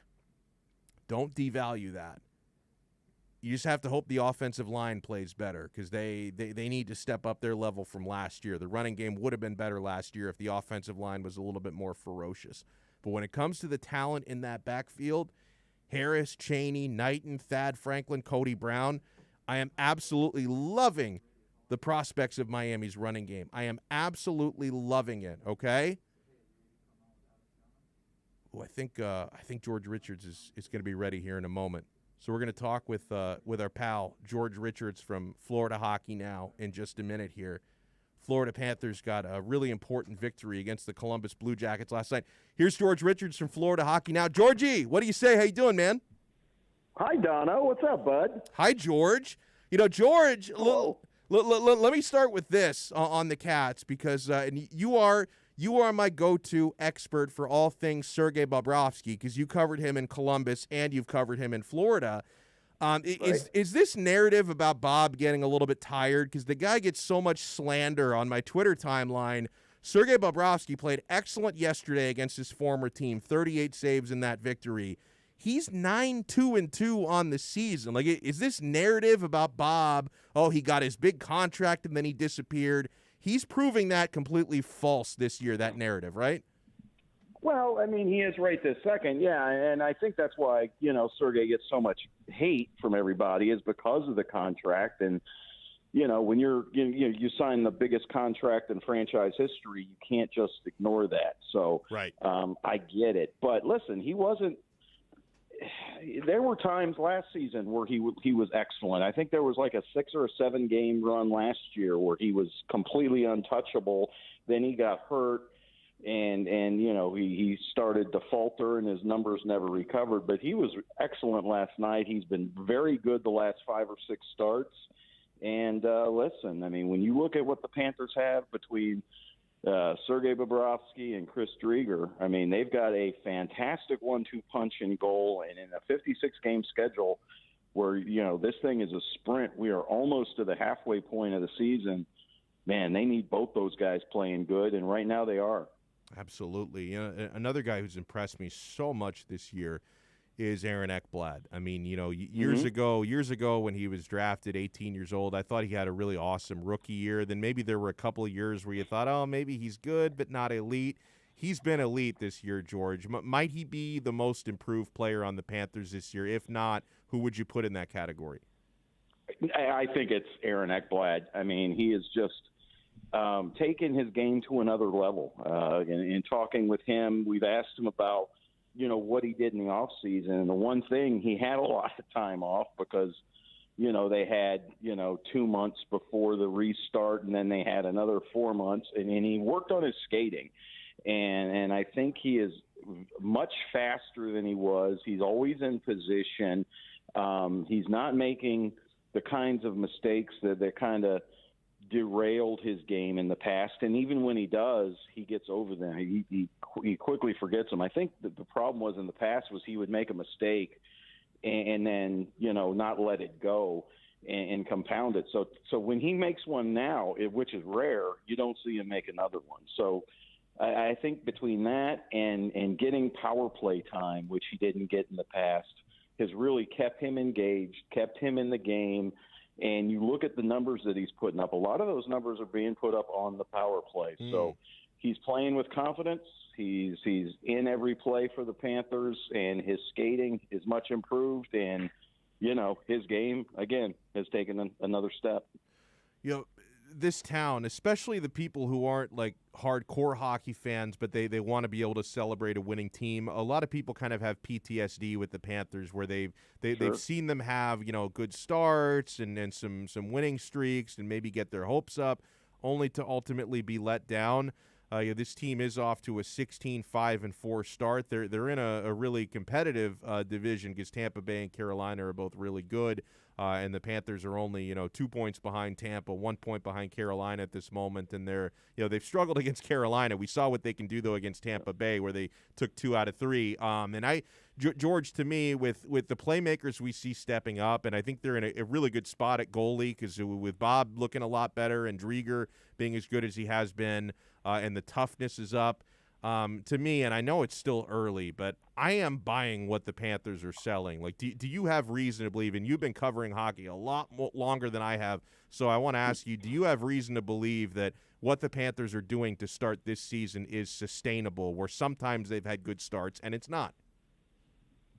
Yeah, no, it does look sustainable only because of the way that they play defensive hockey in front of their goalies, and they've got excellent goalies. So, you don't have good defensive players covering up for bad goaltending, which, doesn't really ever work. But that's not the case. So you've got good defensive play, you've got good goalies, and you've got a forward-minded hockey team that the Panthers can win 2-1 games or they can win 6-5 games. They can score on you.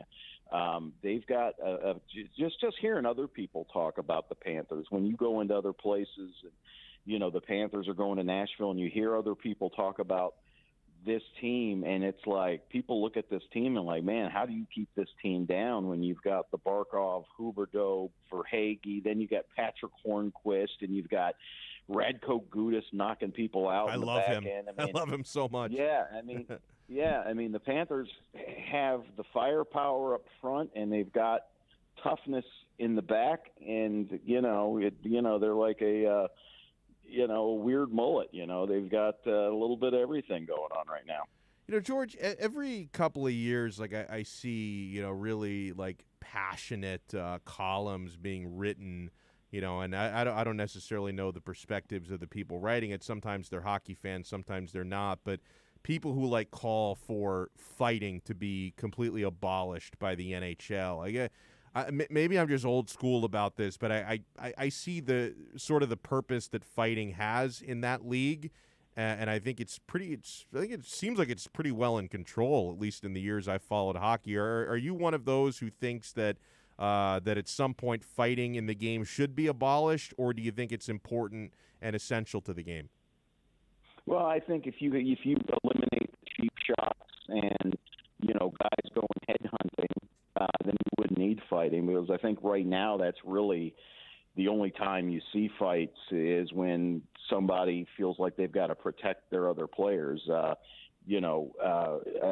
think there is a place for it, just because if not, you're going to have people going after Sasha Barkov every game, or they're going to be trying to decapitate Jonathan Huberdeau, and there's nothing you can do about it. Well, at least right now there is something you can do about it, and somebody would have to pay the price a little bit for that. So I'm not all for the the line brawls that there used to be back in the day, but because it just kind of takes away from the game. But right. It's hockey, so we don't see those crazy brawls that we saw in the 70s and the 80s, and I think that hockey's probably better for it, because the game is trying to be more mainstream. They're trying to reach more people, on television and stuff, and sometimes that stuff just muddies it up. Well, really well said, and great stuff. You want to make sure you follow George Richards on Twitter @GeorgeRichards, and follow the great work that he's doing with Florida Hockey Now. George, thank you so much for taking the time. Have a great rest of your week. You too, Alex. See you, buddy. Always love talking to Georgie. That's right, man. He believes what the Panthers are doing is sustainable, and I love to hear that. 844-416-8123. Went a little bit long there because George came in later in the segment, so we'll wrap up the 4 o'clock hour when we come back here on OnSideRadio.com. We'll be right back to the Man of the Match with Alex Donno. You can join us on the Onside Sports Line, 888-441-4623. That's 888-441-4623. Join the Inter Miami family in 2021 by becoming a 2021 season ticket member. Enjoy enhanced access benefits and pricing not available to general fans. Visit intermiamicf.com/tickets for more information. If you missed 4th and 20 with Toast and Marsh, you missed. And the top trait they're looking for in a partner is someone that can cook better than them. Wow. Yeah. How are you at cooking? I'm okay. I cook boy. all my stuff. What's your best dish? If I had to say, Marsh, this you're gonna eat in tonight. with a girl. Oh, all right. well, if And I'm you need to cooking for a create- girl, Yeah, you then gotta I'm create not the meal. cooking. 4th and 20 with Toast and Marsh, weekday mornings from 8 to 10. Hey Panthers fans, Dave Dwart here with some awesome news. Every Saturday, I'm going to bring you the latest on everything to do with the Florida Panthers with Chirping the Cats Radio. Saturday mornings from 10 to 11 a.m., we'll dive into the state of the team, recap games, and hear from past and present Panthers players, and plenty of other great hockey guests too. Got questions about the Panthers? Call or text the show and we'll break it down. Don't miss Chirping the Cats Radio, Saturday mornings from 10 to 11 a.m. only on OnsideRadio.com. You're listening to OnsideRadio.com. Catch up anytime by downloading the MyTuner Radio app. OnsideRadio.com, South Florida's true hometown station. Inter Miami CF, your official furniture and mattress store, is here. City Furniture is your #1 home source for the trends you want at the prices you'll love, including exclusive City Furniture collections, the widest selection of styles, affordable home accents, mattresses starting at just $99 and more. Create the home of your dreams fast with next-day delivery, plus get 60 months special financing with no down payment. Because City Furniture is here to make it easy so everyone can live life like this, visit cityfurniture.com. You're listening to the station with more live and local sports talk than anyone else in South Florida. OnsideRadio.com. Broadcasting from South Florida to the world. Can I get a captain? Captain and what? Captain and ginger? I can't hear you. Captain and ginger. He was a captain and ginger. Captain and ginger. He was a captain and ginger. Captain Morgan, official partner of Major League Soccer.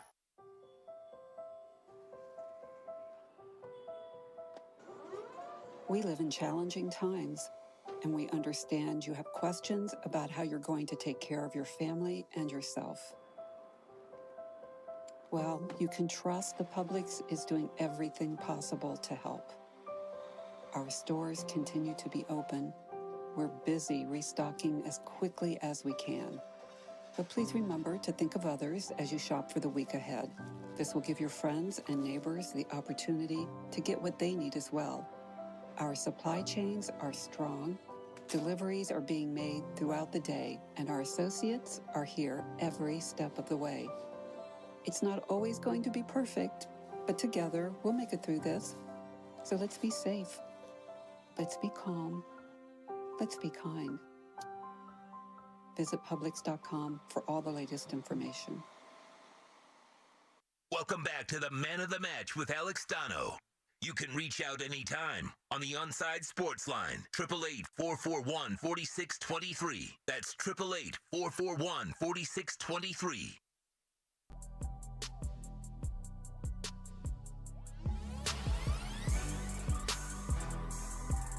Just ignore for a second the fact that your watch may be telling you it's 5:01, because we're wrapping up the 4 o'clock hour right now. We'll be back for the 5 o'clock hour in a moment here on Man of the Match on Onside Radio. At 5:20, we're going to talk Champions League, talk a little proper football with Thomas Rongen, analyst from CBS Sports and color analyst here for Inter Miami CF on Onside Radio.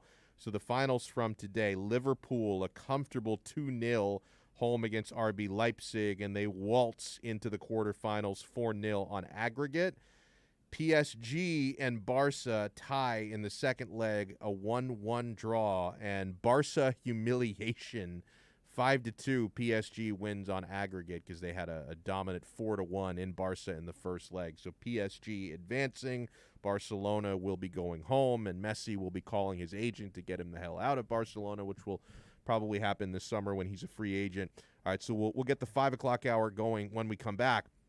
Why the Dolphins might be big spenders coming up in free agency, and what separates Brevin Jordan from other tight ends in the NFL draft. We'll get to those issues and many, many more when we come back here.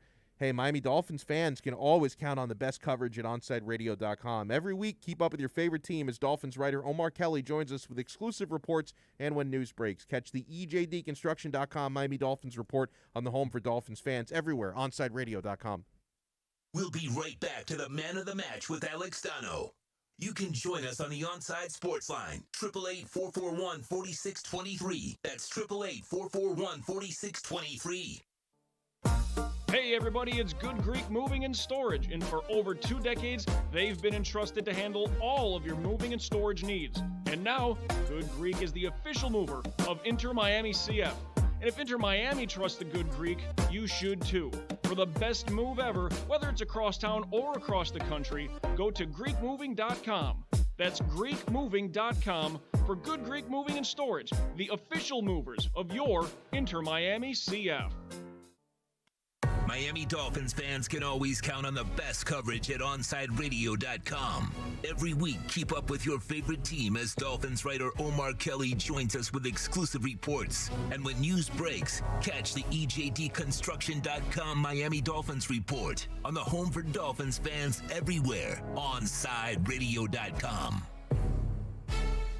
Welcome back to the Man of the Match with Alex Donno. It's all yours. Just keep it right here.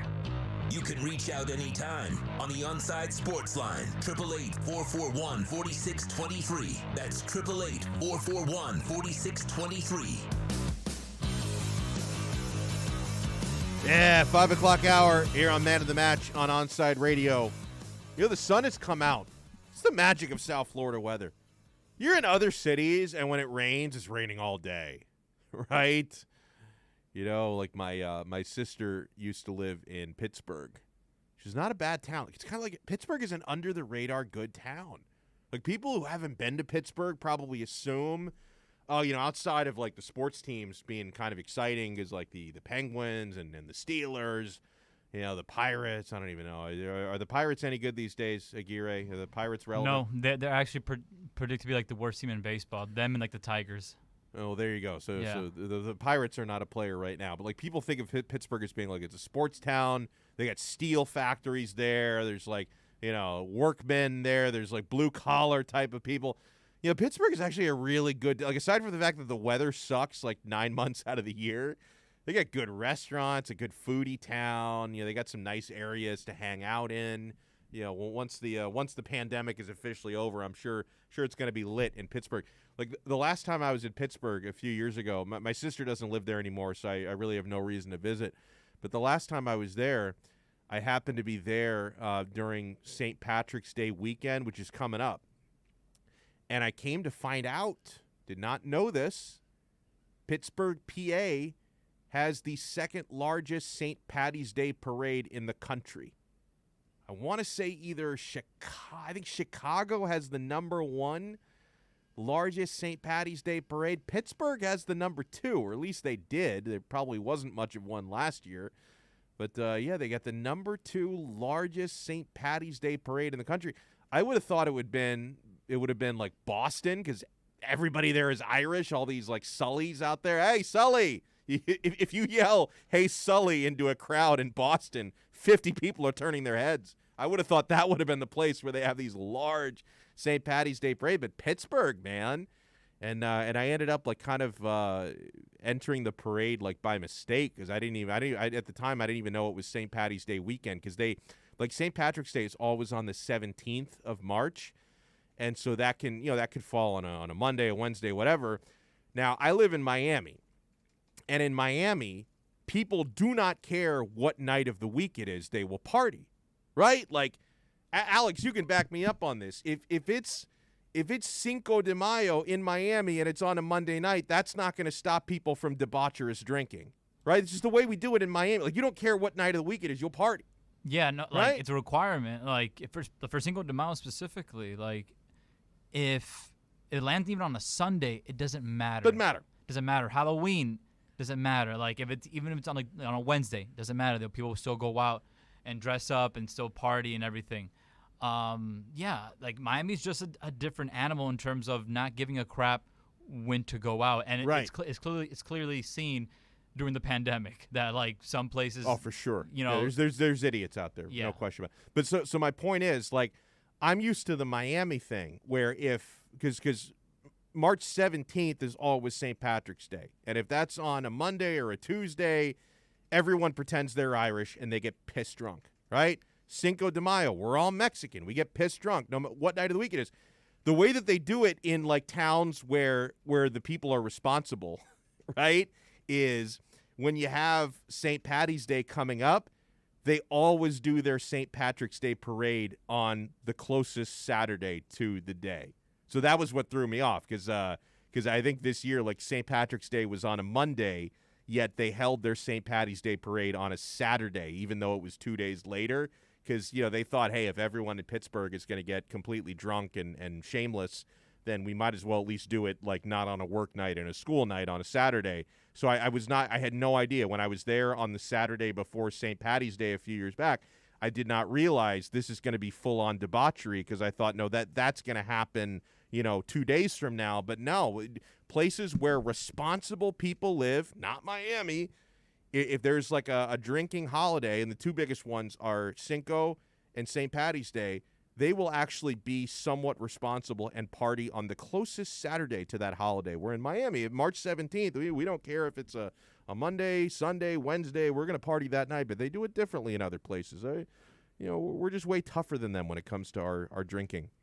So they have a number for the NFL salary cap. We knew it was going to go down because of the effects of COVID. So according to NFL Network's Ian Rappaport, the final number passed down to teams is $182.5 million. So if not for the pandemic, we would have thought it would go up over $200 million because the salary cap last year was $198.2 million, and it incrementally tends to go up every year. But we took a step back because of the lost revenues for COVID. So instead of moving up to $200 million, the salary cap is going to be $182.5 million this year. That apparently is not going to stop the Miami Dolphins from having cap space. Like they've already made one cap-saving move in releasing our buddy Kyle Van Noy, and the Dolphins had about $30 million in cap space before even making that move. And Kyle Krabs wrote a piece in Dolphins Wire that, hey, there is evidence out there that says the Dolphins might be primed to spend big in free agency this year, and free agency is going to be opening up. I think also on March 17th, I think St. Patrick's Day is the day the league year begins. There's plenty of clues to provide evidence that Miami is going to spend big in free agency to add multiple high-price free agents to the roster, particularly in the offensive skill groups. Wow, that's music to every fan's ears. The first clue comes from the Dolphins' reported intent to part ways with Kyle Van Noy. Let's see. To free up approximately $10 million in cap space, according to the team, plenty of wiggle room to attack a wide receiver or running back. There's rumors to support both, too.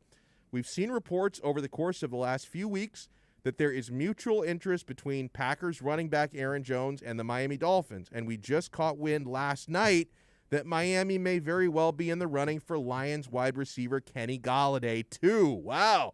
Those whispers are backed by a national reporter from NFL Network, Michael Girardi, who named not one but both pending free agents as players that the Miami Dolphins will be, quote-unquote, heavily involved in.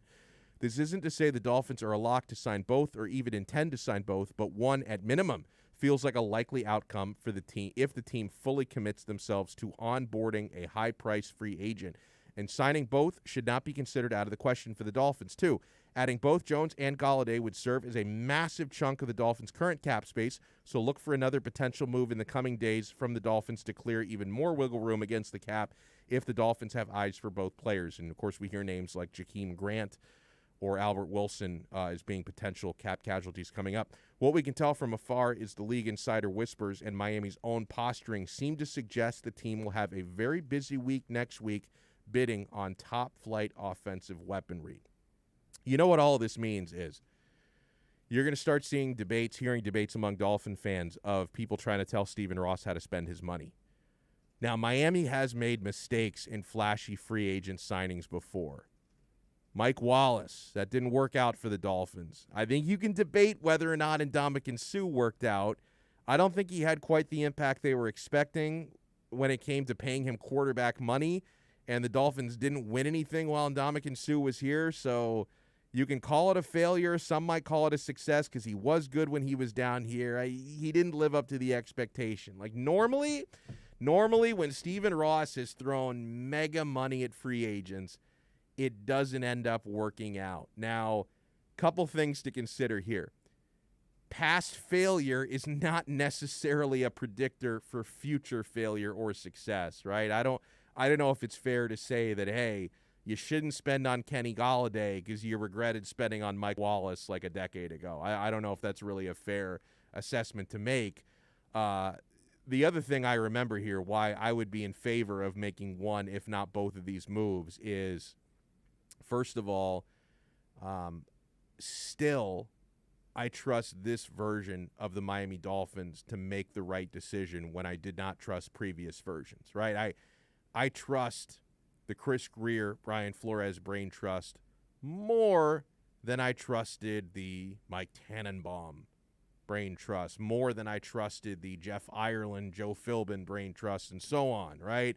Yeah, Stephen Ross is the guy cutting the checks, but Chris Grier is going to be the one ultimately making the decision on which players to go after. And I, even if they do spend a high price on a free agent or two, I'm going to trust them more to make an informed decision and not just make the decision on being flashy, right? Not just because, you should never make a decision to spend, $10 million a season on a free agent because, hey, we're going to sell some jerseys. Maybe he'll play maybe he'll play well, maybe he won't, but we're going to get our team trending. I don't believe that's the way Chris Grier makes decisions. That's number one. Number two is I have to respect the fact that the Dolphins front office put themselves in position to have this flexibility. I'm damn impressed with the fact that they still have some money to spend here despite going on a spending spree last offseason and the salary cap going down. Like, the fact that they still have cap room. And by the way, the cap is going to go back up next year. And it may go way up next year because of the new TV deals that the NFL is about to sign. So when you're talking about long-term contracts, the impact that those contracts have in 2021 is going to be way different than the impacts that those contracts have under the cap in 2022, 23, 24, and so on, because the cap is going to go back up, right? So you can't really look at the salary cap in a vacuum because it may be $20 million higher next year than it is this year. And I respect the fact that the Dolphins have put themselves in this position of flexibility, that they still have money to spend here while also having draft assets. That's the magic of it, right? That so many times when they've made these flashy free agent signings, they've done it to kind of replace the lack of impact they're having in the draft, right? Where, hey, we know the guys we have drafting players, people like Jeff Ireland back in the day, they're probably going to fail at the draft, so we're going to focus more on free agency, signing flashy players. We're going to try and win through free agency. We don't care if we screw up in the draft. Whereas this group, we've got 2 first-rounders, 2 second-rounders. We got multiple second-rounders again next year. Like, these guys have so much draft capital where they can, you can either draft a really good player in the top 5 or you can trade out of the top 5 and acquire even more ammunition. And they also have free agent money to spend. I'm not going to tell Stephen Ross how to spend his money because I think that Grier has put them in a position where you have that money, why not spend it? If you have that cap space available and you freed up some more of it, with the moves that you made with Van Noy, and I think others will follow, and they have a ton of draft picks as well, so you can bring in that cheap labor, right? You're going to be able to bring in players on their rookie deals, and you're also going to bring in maybe a Golladay, who I like, or an Aaron Jones, who I like. And with Aaron Jones, there is a caveat, right? Because if you overpay for him, he could be way more expensive than he has to be, right? Because I was looking at his projected Spotrac value, and it was around $15 million per season. Don't pay that. I don't want them to pay that. I think there has to be some understanding here that, given the weird year that this is with the salary cap going down, and he's not a quarterback, right? Because obviously I think it's different when you're talking about a Dak Prescott. He's going to get his money. The market for quarterbacks is different than the market for running backs. I don't believe that Aaron Jones is actually going to go for $15.6 million per season wherever he goes. If you can get him for $10, $11 million per year, I think that is a worthwhile expenditure, right? And you can still, if you want to, draft a running back in the first couple of rounds, but that takes the pressure off of drafting a running back in the first round, right? Yeah, I think the Dolphins can now zone in on more wide receivers and more linebackers in the draft, right? Because I believe the move that they made for Isaiah Wilson, which was a very low-risk move, acquiring him in that swap of seventh-round picks with Tennessee, that takes any pressure off that you might have had to draft Penei Sewell. Some people think they still might. I don't. I really don't. I think you have your left tackle in Austin Jackson. You could potentially have your right tackle here in Isaiah Wilson. And, I think he's going to be able to shed some of those immaturity issues because this is not a long-standing thing for him. Wilson didn't have issues in college, didn't have maturity problems in Georgia, didn't have problems in high school. I believe he had problems last year as a rookie in the NFL because he got caught up in having all of that money, got caught up in some irresponsibilities, maybe lost his mind a little bit during a pandemic. And I think the connection with Brian Flores, who went to the same high school that he went to, I think it's not too late for him to mature and grow up a little bit and become the prospect everyone thought he was, right? And you have Robert Hunt as well, who can play tackle or he can move inside. I don't believe the Dolphins are going to be pressed to have to draft Penei Sewell at number 3. And if they sign Aaron Jones, then maybe you can wait for maybe the second round if there's a running back you like, and you can focus more on wide receivers and on linebackers in the first round. I think that may be the way to approach this for the Miami Dolphins. We're going to talk some proper football with Thomas Rongen, the coach, color analyst for Inter Miami games here on Onside Radio, and a Champions League analyst for CBS Sports. He's going to talk to us about the action we saw today and yesterday. We'll talk a little MLS with Mr. Rongen as well. Keep it locked here to Onside Radio. And hey, Sundays, OnsideRadio.com continues to provide you the kind of sports talk South Florida fans desire. Every Sunday at 7 a.m., tune in to the Sunday Sports Drop with Jazz Santana. Catch Jazz every week as he takes your calls and discusses the biggest stories in sports. That's the Sunday Sports Drop, 7 to 9 a.m., exclusively at OnsideRadio.com. We'll be right back to the Man of the Match with Alex Donno.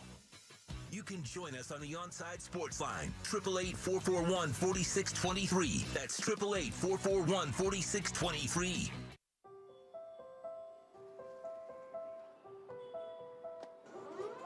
We live in challenging times, and we understand you have questions about how you're going to take care of your family and yourself. Well, you can trust the Publix is doing everything possible to help. Our stores continue to be open. We're busy restocking as quickly as we can. But please remember to think of others as you shop for the week ahead. This will give your friends and neighbors the opportunity to get what they need as well. Our supply chains are strong. Deliveries are being made throughout the day, and our associates are here every step of the way. It's not always going to be perfect, but together we'll make it through this. So let's be safe. Let's be calm. Let's be kind. Visit Publix.com for all the latest information. Inter Miami CF, your official furniture and mattress store, is here. City Furniture is your #1 home source for the trends you want at the prices you'll love, including exclusive City Furniture collections, the widest selection of styles, affordable home accents, mattresses starting at just $99 and more. Create the home of your dreams fast with next-day delivery, plus get 60 months special financing with no down payment. Because City Furniture is here to make it easy so everyone can live life like this, visit cityfurniture.com. I'm Ryan Seacrest. First responders are people who stand for a greater purpose. They will be there for you when nobody else is, to help you, your family, your community. This is their selfless promise. This is their sworn duty, to protect, to serve, to help. They put themselves in harm's way for us. They come to the rescue at times when we need them most. First responders are making enormous personal sacrifices to keep showing up for us and fighting the good fight.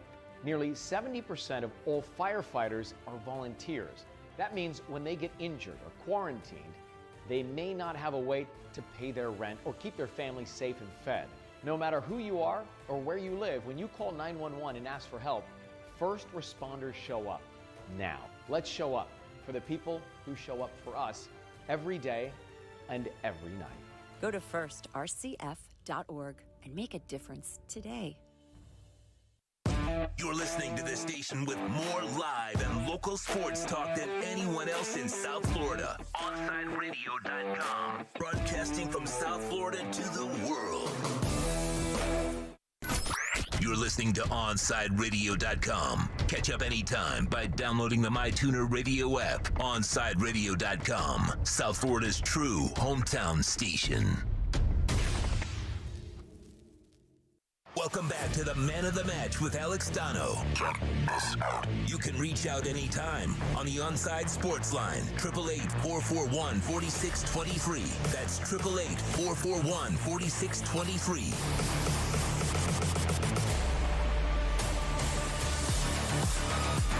Yes, we have 4 more games in the Champions League in the books throughout yesterday afternoon and this afternoon. Who better to talk about that with than our good friend, analyst for CBS Sports HQ, color commentator on BN Sports, and for Inter Miami CF games here on Onside Radio. The coach, Thomas Rongen, joins us.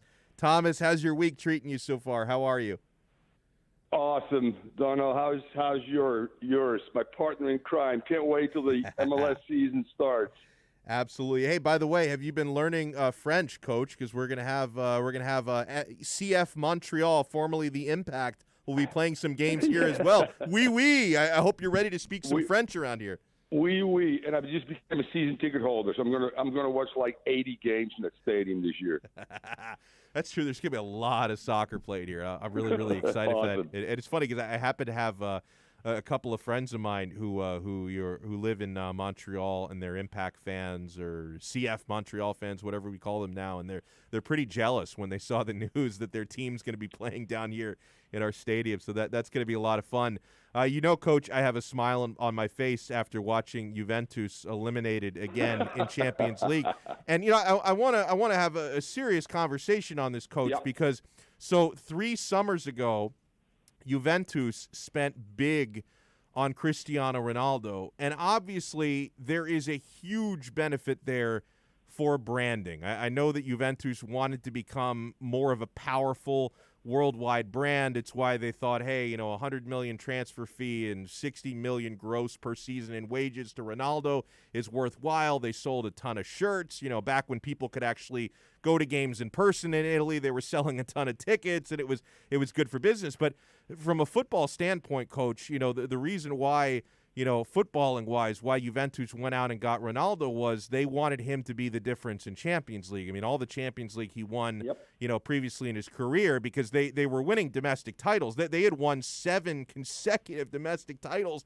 before Ronaldo even arrived. And, they won 2 more. They're probably not going to win it this year, but they did win 2 more with Ronaldo. But the goal was to win Champions League. And since Ronaldo arrived, they go out in the quarterfinals 2 years ago, and then this year and last year they go out in the round of 16. They go out to the likes of Lyon last year, to Porto this year. Is it fair to say that the from a sporting project standpoint, because I guess business is a different conversation, that the signature of Ronaldo at Juventus, it's not been a success? No, it's been a complete. We can do the final analysis now. Complete failure, obviously. And I even say from a business standpoint, if they had invested in bitcoins, that would have been by far the richest club in the world instead of Ronaldo. But even saying that, what was a telling tale to me was the final straw. Obviously, Sergio Oliveira lines up for that free kick, 35 yards out. There's a wall of 3. Morata and Ronaldo are both in it. Morata jumps a little bit out of the way, but Ronaldo jumps and turns. I mean, he basically turned on his team, on the city, on the crest. To me, that was a real telling tale, because that's a defining moment. That's where you have to be brave. That's where the crest might mean something. That's where you continue to face the ball. You've been taught that from 8 years old. So, yes, the loss against Ajax hurts. Yes, the loss against Lyon hurts. But this one in particular, against a very well-coached, and talk about coaching, a very well-coached Porto team. I think on the day Conceição out-coached Pirlo, and maybe the Pirlo project is over as well. Only time will tell, because you look at an aging team with Chiellini, with Bonucci. And I think Chiellini, yesterday announced he is going to retire at the end of the year. Correct. So now you look at still a few bright spots. Artur, is a pretty good young player. Chiesa is by far now has become, if it wasn't for him in that first leg to score that goal in the 84th minute, to keep them somewhat in this two-legged affair.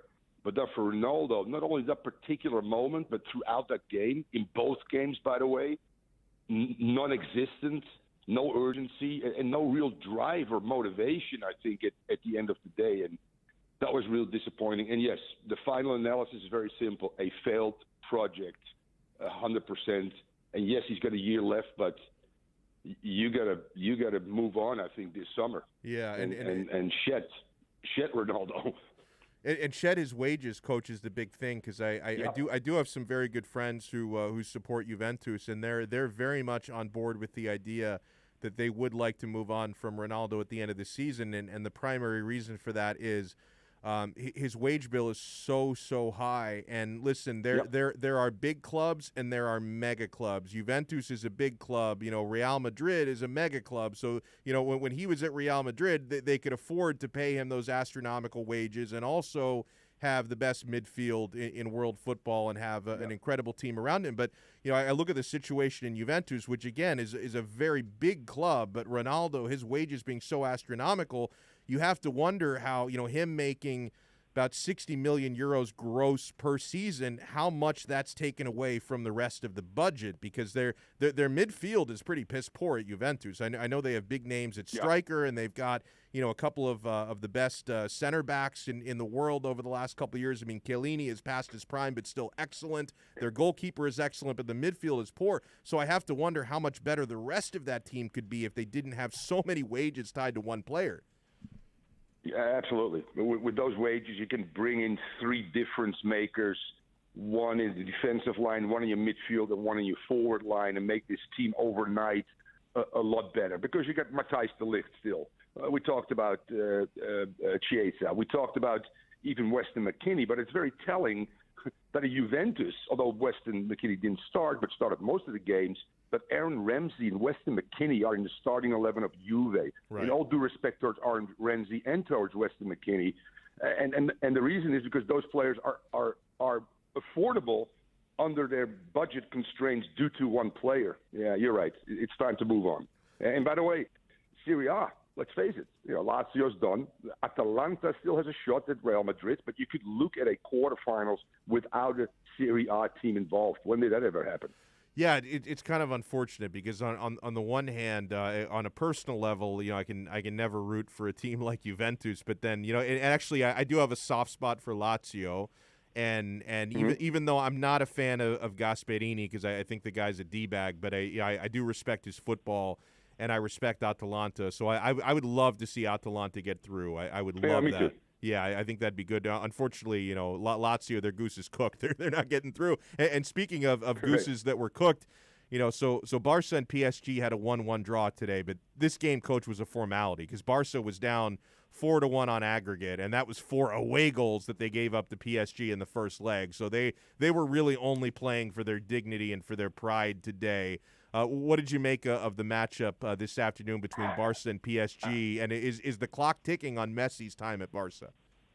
Yeah, that's an interesting too. I mean, for the first time since 2005, Messi and Ronaldo not in a quarterfinal of the Champions League. So it is Mbappe who scored a goal today, and by the way, scored 4 in 2 legs against Barcelona, and Haaland, who just can't stop scoring. Those are the future of football and the Champions League. In saying that, though, Navas has to come up with some big saves, Donno, to keep them early in the game. Saves a penalty on Messi at 1-1. Dembele, I'm telling you, if Mbappe or Haaland are up front for Barca, they'll win this game like they did 2 or 3 years ago, 6-1. Unfortunately, they didn't. How many times do you see a team with 10-plus shots on target? Not total shots, on target. Navas was brilliant. Mbappe making the difference by scoring the penalty. And yes, it became a bit of a formality at the end of the day. But some work to be done, I think, defensively, because Marquinhos and Kimpembe struggled against Dembele's pace. I hate to see Haaland against those two guys, for instance. Yeah, Haaland is so good, man. His conversion rate is just ridiculous. And, crazy. Go ahead. Quick story, Donno. I was very fortunate to go to 3 under-20 World Cups as a head coach. Nice. And I had Josie Altidore, Clint Dempsey, but I played against Aguero. We played against Luis Suarez. We played against Cavani. We played against Messi at 18, 19, and 20 because it's basically an under-21 tournament, the World Cup at that age group. And where Haaland is right now, he just turned 20 in terms of soccer SQ, soccer quotation, his movement. We all know about his physical ability, but as you said again, his ratio of chances converted into goals is crazy at his age. You know, he plays like a 28-year-old that has all that experiences gained. I've not seen anybody. By the way, Ronaldo, I think, had 3 at age 20 in the Champions League, and Messi had, I think Ronaldo 0, Messi had 3. This guy's at 20, by the way. Wow, crazy. that is sick. You know, when we spoke a couple of weeks ago after a Champions League round, I think we were both in agreement that the team to beat in this tournament, or even though their domestic form has not been superb, but Bayern Munich are probably the team to beat in Champions League, the defending champs. But maybe you're feeling differently. And who would you say would be the next team on the radar? Because I've certainly tossed around Man City, even though they lost their derby to Manchester United. They bounced back today against Southampton. They've been on an incredible streak as of late. But where would you put PSG into that mix? They were in the final last year, and they've been doing some things in the Champions League even without Neymar now. I kind of feel like people sleep on PSG a little bit in this tournament, even though they went very far last year. Yeah, and I agree with you because, I mean, chance creation was not great today, but their best 2 players, that includes Neymar, but also Di Maria, didn't start. Di Maria is their leading assist guy. So he provides Mbappe, Icardi, or even Moises Kean, who had a resurrection at PSG. So going forward, if everybody is healthy, they are still a team that could easily go to the Final Four in the finals again. I agree with you. Manchester City, with a 1 blip against Man United, are this time with Bayern the 2 hottest teams in their domestic leagues and in the Champions League as well. So it will be very interesting to see. Saying that, Leipzig is only 2 points behind Bayern in the Bundesliga. And Liverpool in both legs, especially in this one, Donno, Liverpool just bust RB Leipzig, which is a dynamic attacking team that can score at will over both legs. Leipzig can score, whereas Liverpool's given up goals to people in the EPL. Try to figure it out in this crazy pandemic year with some of these teams, man.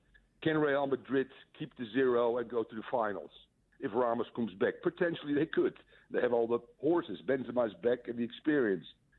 But I still say it's Bayern Munich and Manchester City and then PSG right behind there. Yeah, I'm 100% in concert with that. And, you know, I of course, I couldn't let you go without getting your excitement level for some Inter Miami soccer, is where, you know, preseason's going to be here before we know it in a few days. But, you know, regular season getting underway in mid-April, Coach. What are your expectations for this coming season now that we're going to have, you know, a lot of new pieces, but at least the nucleus is going to have, you know, a full camp together and another year to grow together? Yeah, I'm very encouraged by the things I've heard and read being part of the press conferences, Neville's approach towards some of the players that underperformed last year, like a Pellegrini, for instance. It's all about confidence, and it's probably true. So I like what he's saying. I like some of the additions. I still think we need a left back and a wide player on the left as well. I like the fact that you know what, Lewis Morgan, we reward you. Here's a long-term contract. Pizarro, Neville said, you know what, you're going to play a bigger role. You're a difference maker. And that's what Neville can give players, I think, confidence, and I hope a semblance of a tactical understanding of this team that will play within a set of parameters that we didn't see last year, where it was a bit helter-skelter in terms of the starting 11, in terms of the systems played. So I'm excited. And that first home game, Sunday, 3 o'clock, baby, April 18th. Yes! The tweet, Jorge Mas tweeted out, you know. I didn't see that. Oh, you know what's funny? I just went on your timeline, and I see your I missed that from 2 hours ago. Oh, that is so cool. I'm so excited. Yeah, that's pumped. We're going to be, you, Donno, and I, and the crew are going to be there, man. 3 o'clock on a Sunday, hopefully a packed house, and against the Los Angeles Galaxy, you know, which is a great opponent, obviously. It's going to be awesome. You're right. Oh, that is going to be so cool. So this is great. And, of course, you can hear Thomas on the calls alongside Chris Whittingham and the Presidente. So, Thomas, thank you so much. You're great inside, my man. Oh, thank you, don't sir. shortchange yourself there. I always love listening to you. I appreciate that. Yeah, Big O and I get the pre-games, the halftimes, the intermissions. So awesome stuff there. Make sure you follow Thomas at T Rongen on Twitter, RONGEN, T Rongen, and check out his work on CBS Sports HQ, color for BN Sports, and, of course, color for Inter Miami CF games here on Onside Radio. Coach, thank you so much. Enjoy the rest of your week. Same to you, Donno. Always a pleasure. Take care. Always. God, I loved his breakdown on Cristiano. I mean, you never would have thought it 3 years ago. And it's not to say that Cristiano isn't a great player, one of the greatest ever. I know his fanboys on Twitter refer to him as the GOAT. But as far as the money that Juventus gave up for him and what they've gotten in return and the way he's affected their finances, failure of a signing. And even though, like Thomas said, he's got another year left on his contract after this one, Juventus, I think, would be best to move on from him. As an Inter supporter, I hope he stays another year, honestly, because that's that's $60 million in wage money they don't have to spend on other players, multiple players, because they like he said, if they were to move on from Ronaldo financially, they would be able to sign 3 players for the money that they would save on him. 844-416-8123. I want to give you our Wednesday Wisdom segment coming up. This sounds like the greatest pitch for a horror movie of all time. I cannot wait to see this in theaters. Plus, I'll tell you the person that I feel terrible for. This is not a sports story. It's a pop culture story. But there's a human being on this planet right now I think is going very underappreciated. I'll tell you who that is when we return here on Onside Radio. Hey, Florida Panthers fans have a place to call home. Every Saturday morning, as Cats insider David Dwork hosts Chirping the Cats Radio every Saturday at 10 a.m. Onside Radio is committed to all sports, and Panthers fans can now connect every Saturday from 10 to 11 a.m. with David Dwork on the home for Panthers fans worldwide, onsideradio.com. The man of the match with South Florida's own Alex Donno. Weekdays 1 to 5 p.m. on the home for Inter Miami football, onsideradio.com. This is the story of a very special woman. In a matter of seconds, she turned herself into a great mathematician or an entrepreneur. Her knowledge was limitless and still is. She could also make monsters disappear, especially those that lurked in the shadows under the bed. Once, this woman put back together a teenage girl's broken heart, which had been shattered in 1,000 pieces. Just by giving her a bear hug. She masqueraded as a regular person at work, but as a superhero at home. Everyone knows her as Gabriella. I still call her Mom. Your hero needs you now, and AARP is here to help. Find the care guides you need to help, complete with tips and resources at aarp.org/caregiving. A public service announcement brought to you by AARP and the Ad Council. Hey, hon, what you doing with your phone? Taking pictures? No, I'm asking it questions. Like what? Hey, Bobo, do flowers have best friends? I'm sorry. I'm afraid I don't know that. Hey, follow me. I want to show you something.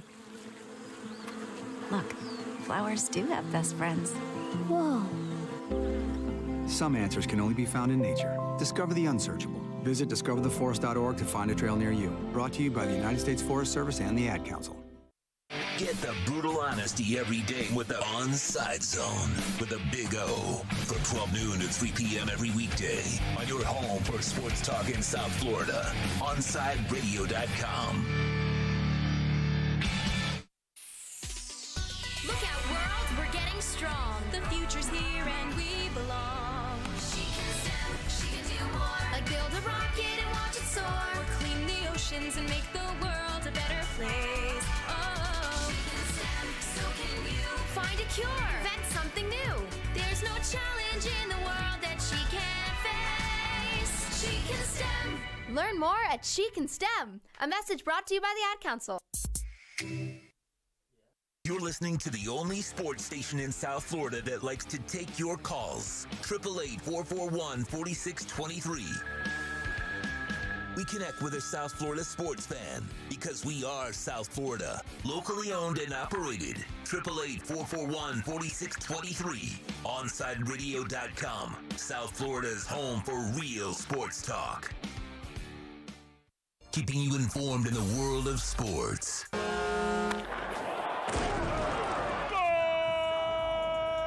With an OnSideRadio.com sports update. The Florida Panthers have defeated the Columbus Blue Jackets last night 4-2 in a total team effort with 4 different players scoring a goal, and Sergei Bobrovsky stopped 40 shots.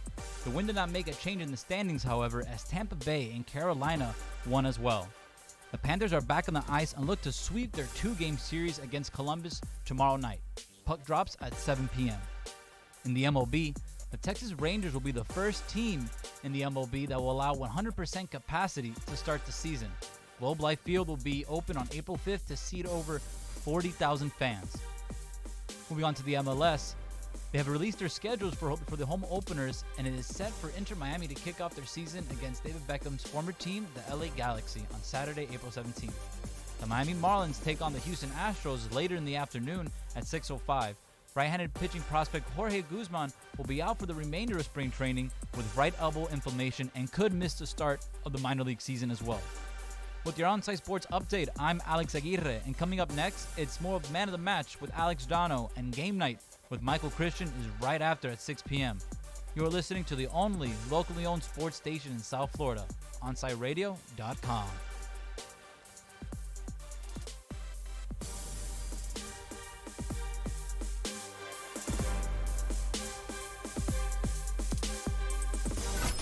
You're listening to OnSideRadio.com. Catch up anytime by downloading the MyTuner Radio app. OnSideRadio.com, South Florida's true hometown station. Welcome back to the Man of the Match with Alex Donno. You can reach out anytime on the Onside Sports Line, 888-441-4623. That's 888-441-4623.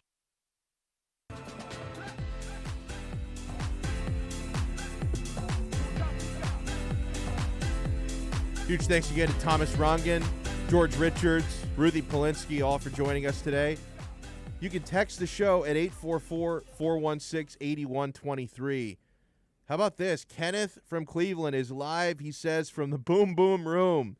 The lovely ladies, Hallie, Selma, Sophia, Paige, Charlize, and Beyonce say it was nice to meet you at the board meeting. We got a lot done at that board meeting, I'll tell you. That was one hell of a board meeting. I was not bored at that meeting. I'll tell you that, man. 844-416-8123 is how you get in. That's 844-416-8123. You know who I feel terrible for?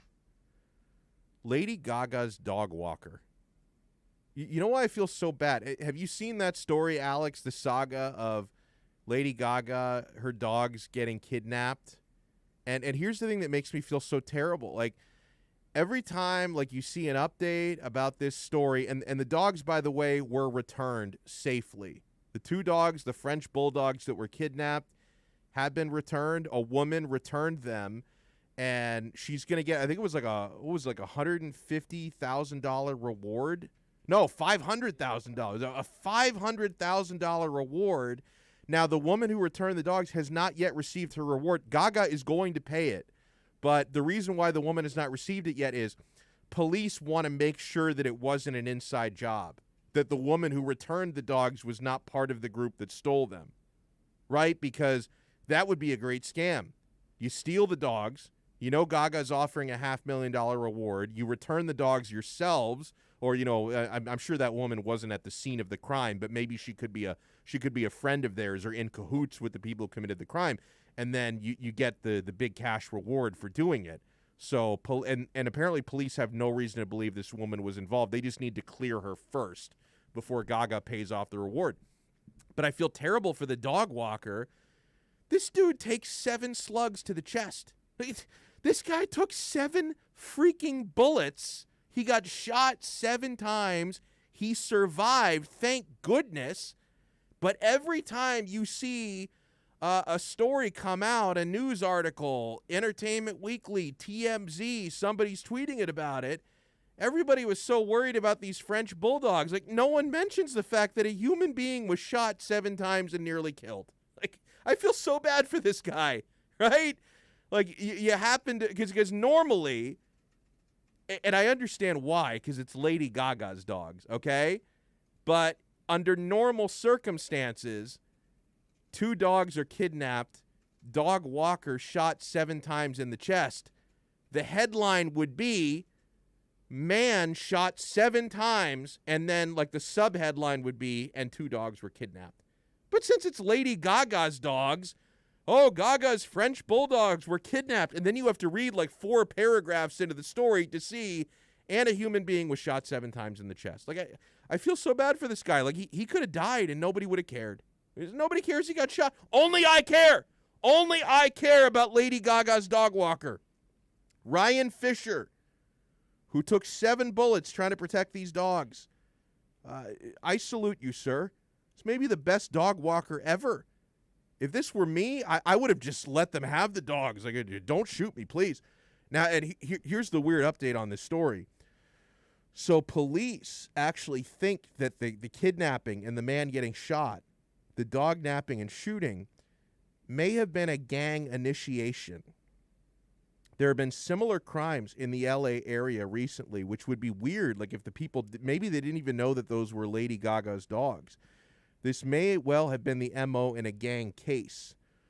If you look at the surveillance video of the crime, they write in TMZ, the dog walker was not even near the dogs when he was shot.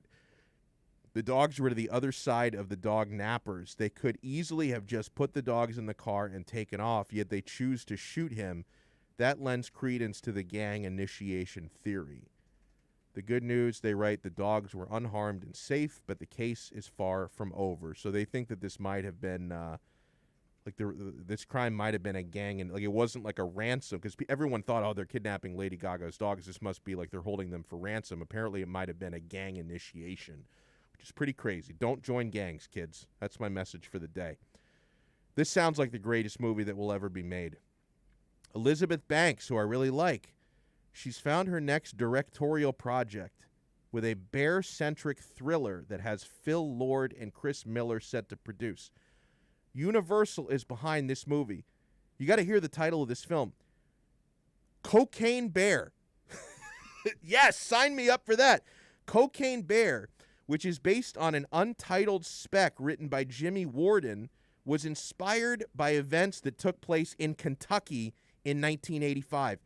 The true story, as reported in 85 by the New York Times, already I don't trust it. The New York Times were trying to cancel hamburgers, and they have advocated putting tomatoes in carbonara. So I don't trust the New York Times anymore, people. But they reported back in 85, a 175-pound black bear consumed the contents of a duffel bag filled with more than 70 pounds of cocaine that was dropped from an airplane by a local drug smuggler.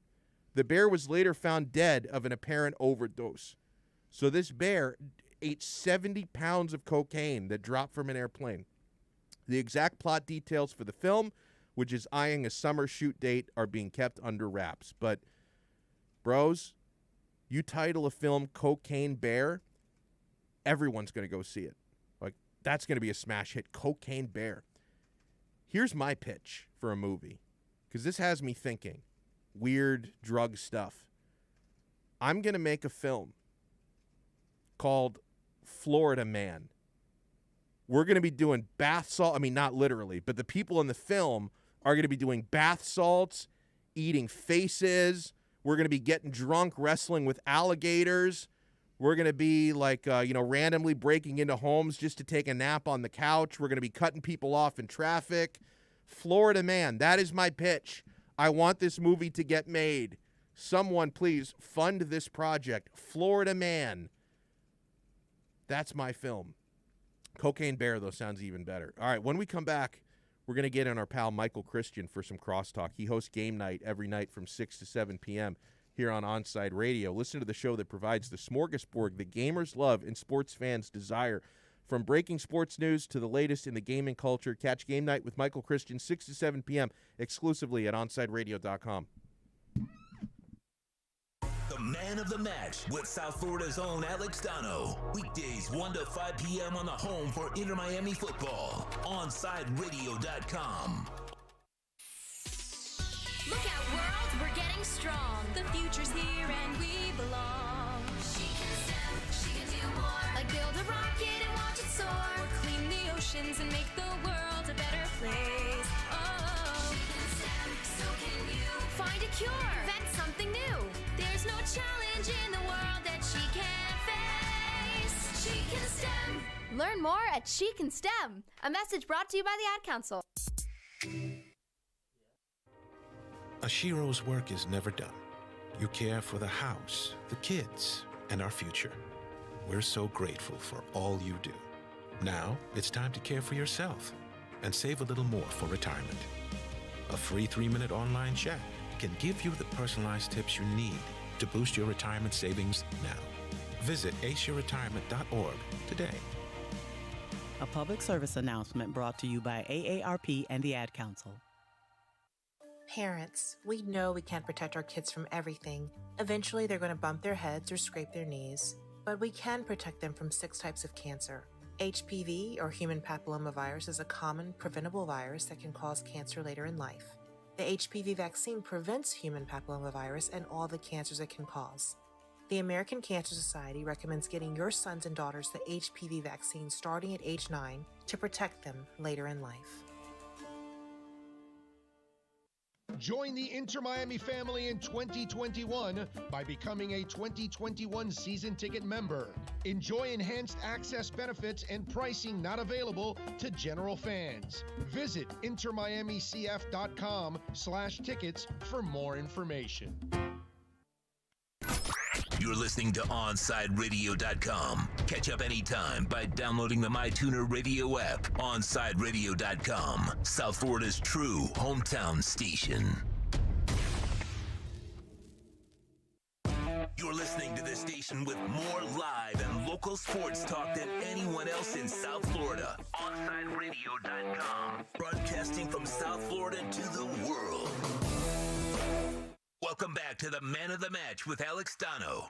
You can reach out anytime on the Onside Sports Line, 888-441-4623. That's 888-441-4623.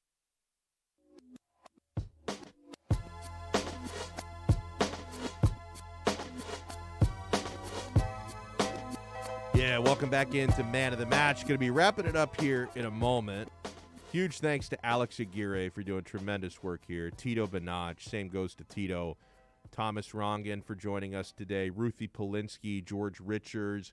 Going to bring in our pal Michael Christian, who hosts Game Night, 6 to 7 p.m. So, Michael, something that we brought up earlier in the show, I want your take on this because I call shenanigans on this. 96.9 The Game tweeted out today the supposed findings of a psychological study. Sports fans have better mental health.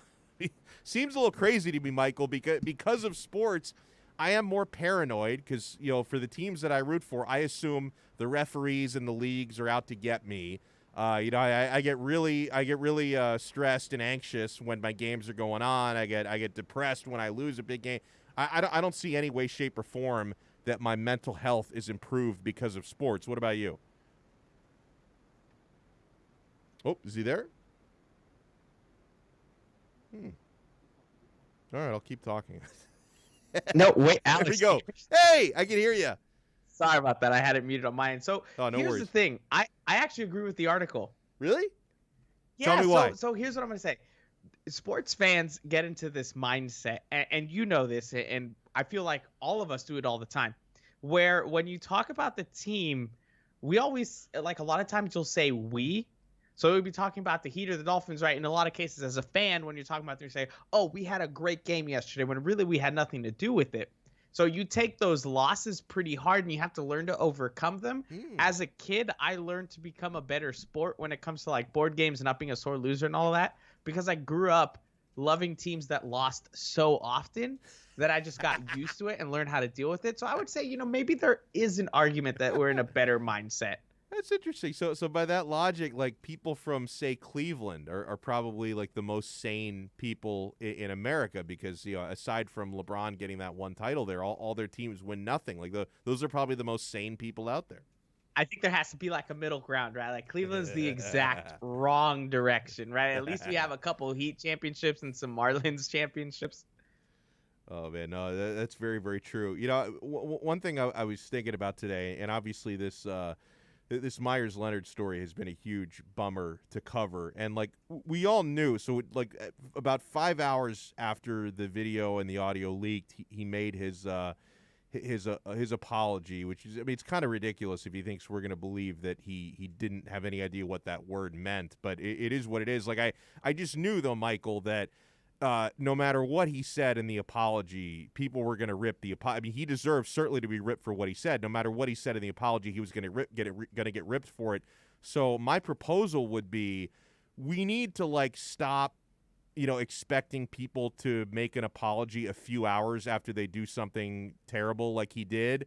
I don't think you don't need to apologize, right? Like apologize in a few months after you've shown that you go, you take up Julian Edelman on his offer, go to Shabbat dinner, talk to people in the Jewish community, get an idea of the reason why what you said was so offensive, deeply offensive to so many people, go through some sensitivity training, show people for at least a few months that you're learning, and then come back and apologize after that. I think this bloodlust that people have for an immediate apology, only then to rip the apology, is kind of crazy. Let him do some work in the community and then apologize later.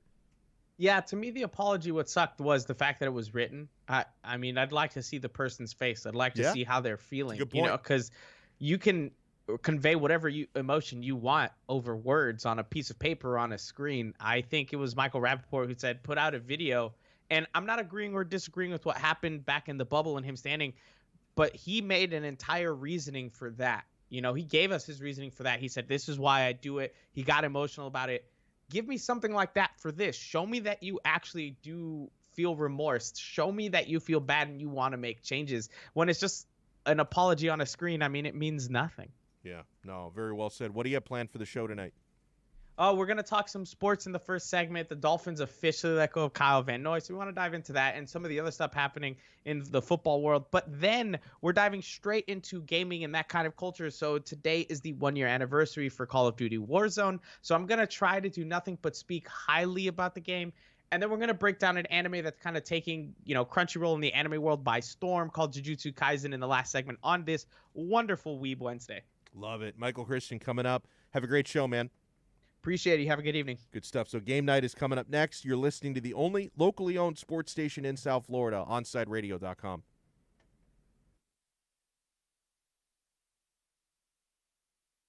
Now streaming online. Onside Radio, the only choice for the South Florida sports fan.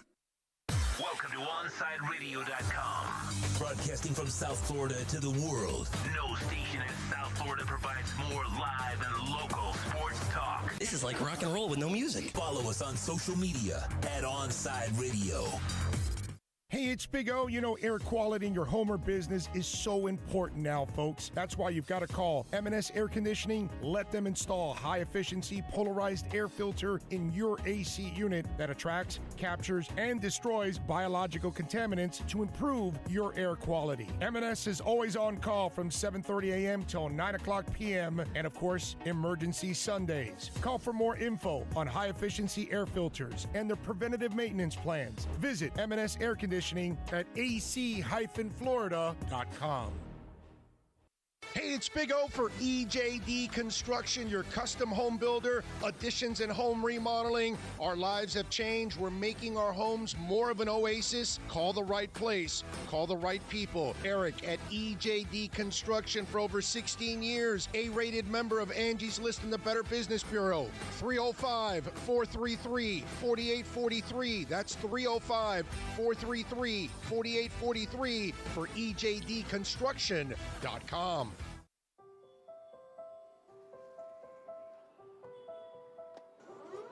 We live in challenging times.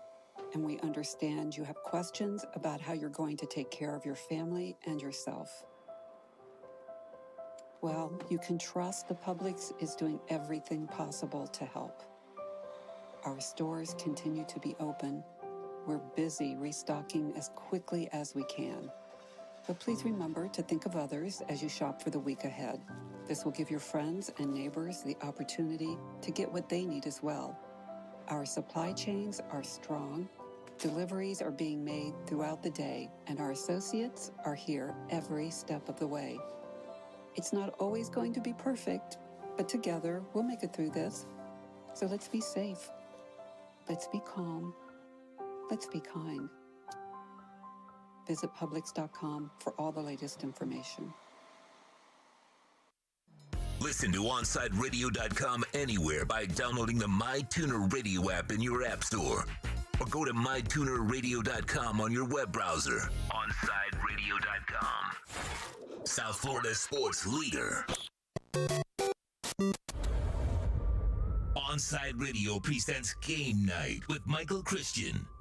Welcome to the show with a gaming culture and a sports perspective. On Game Night, Michael covers everything from breaking sports news to the latest gaming information, insight, and interviews.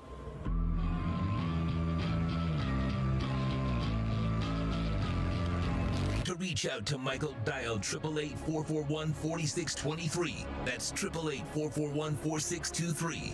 The text line is 844-416-8123. That's 844-416-8123. Here's your host, Michael Christian, with tonight's edition of Game Night.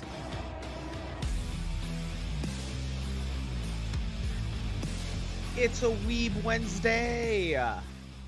Welcome, everybody, to the show. I am Michael Christian, and this is Game Night. As I said in the intro, yes, it is Weeb Wednesday, and we are going to take some time to talk about anime, specifically Jujutsu Kaisen, which is kind of taking the anime world by storm. But coincidentally enough, on this Wednesday, we'll also talk a lot about Warzone. It is the 1-year anniversary of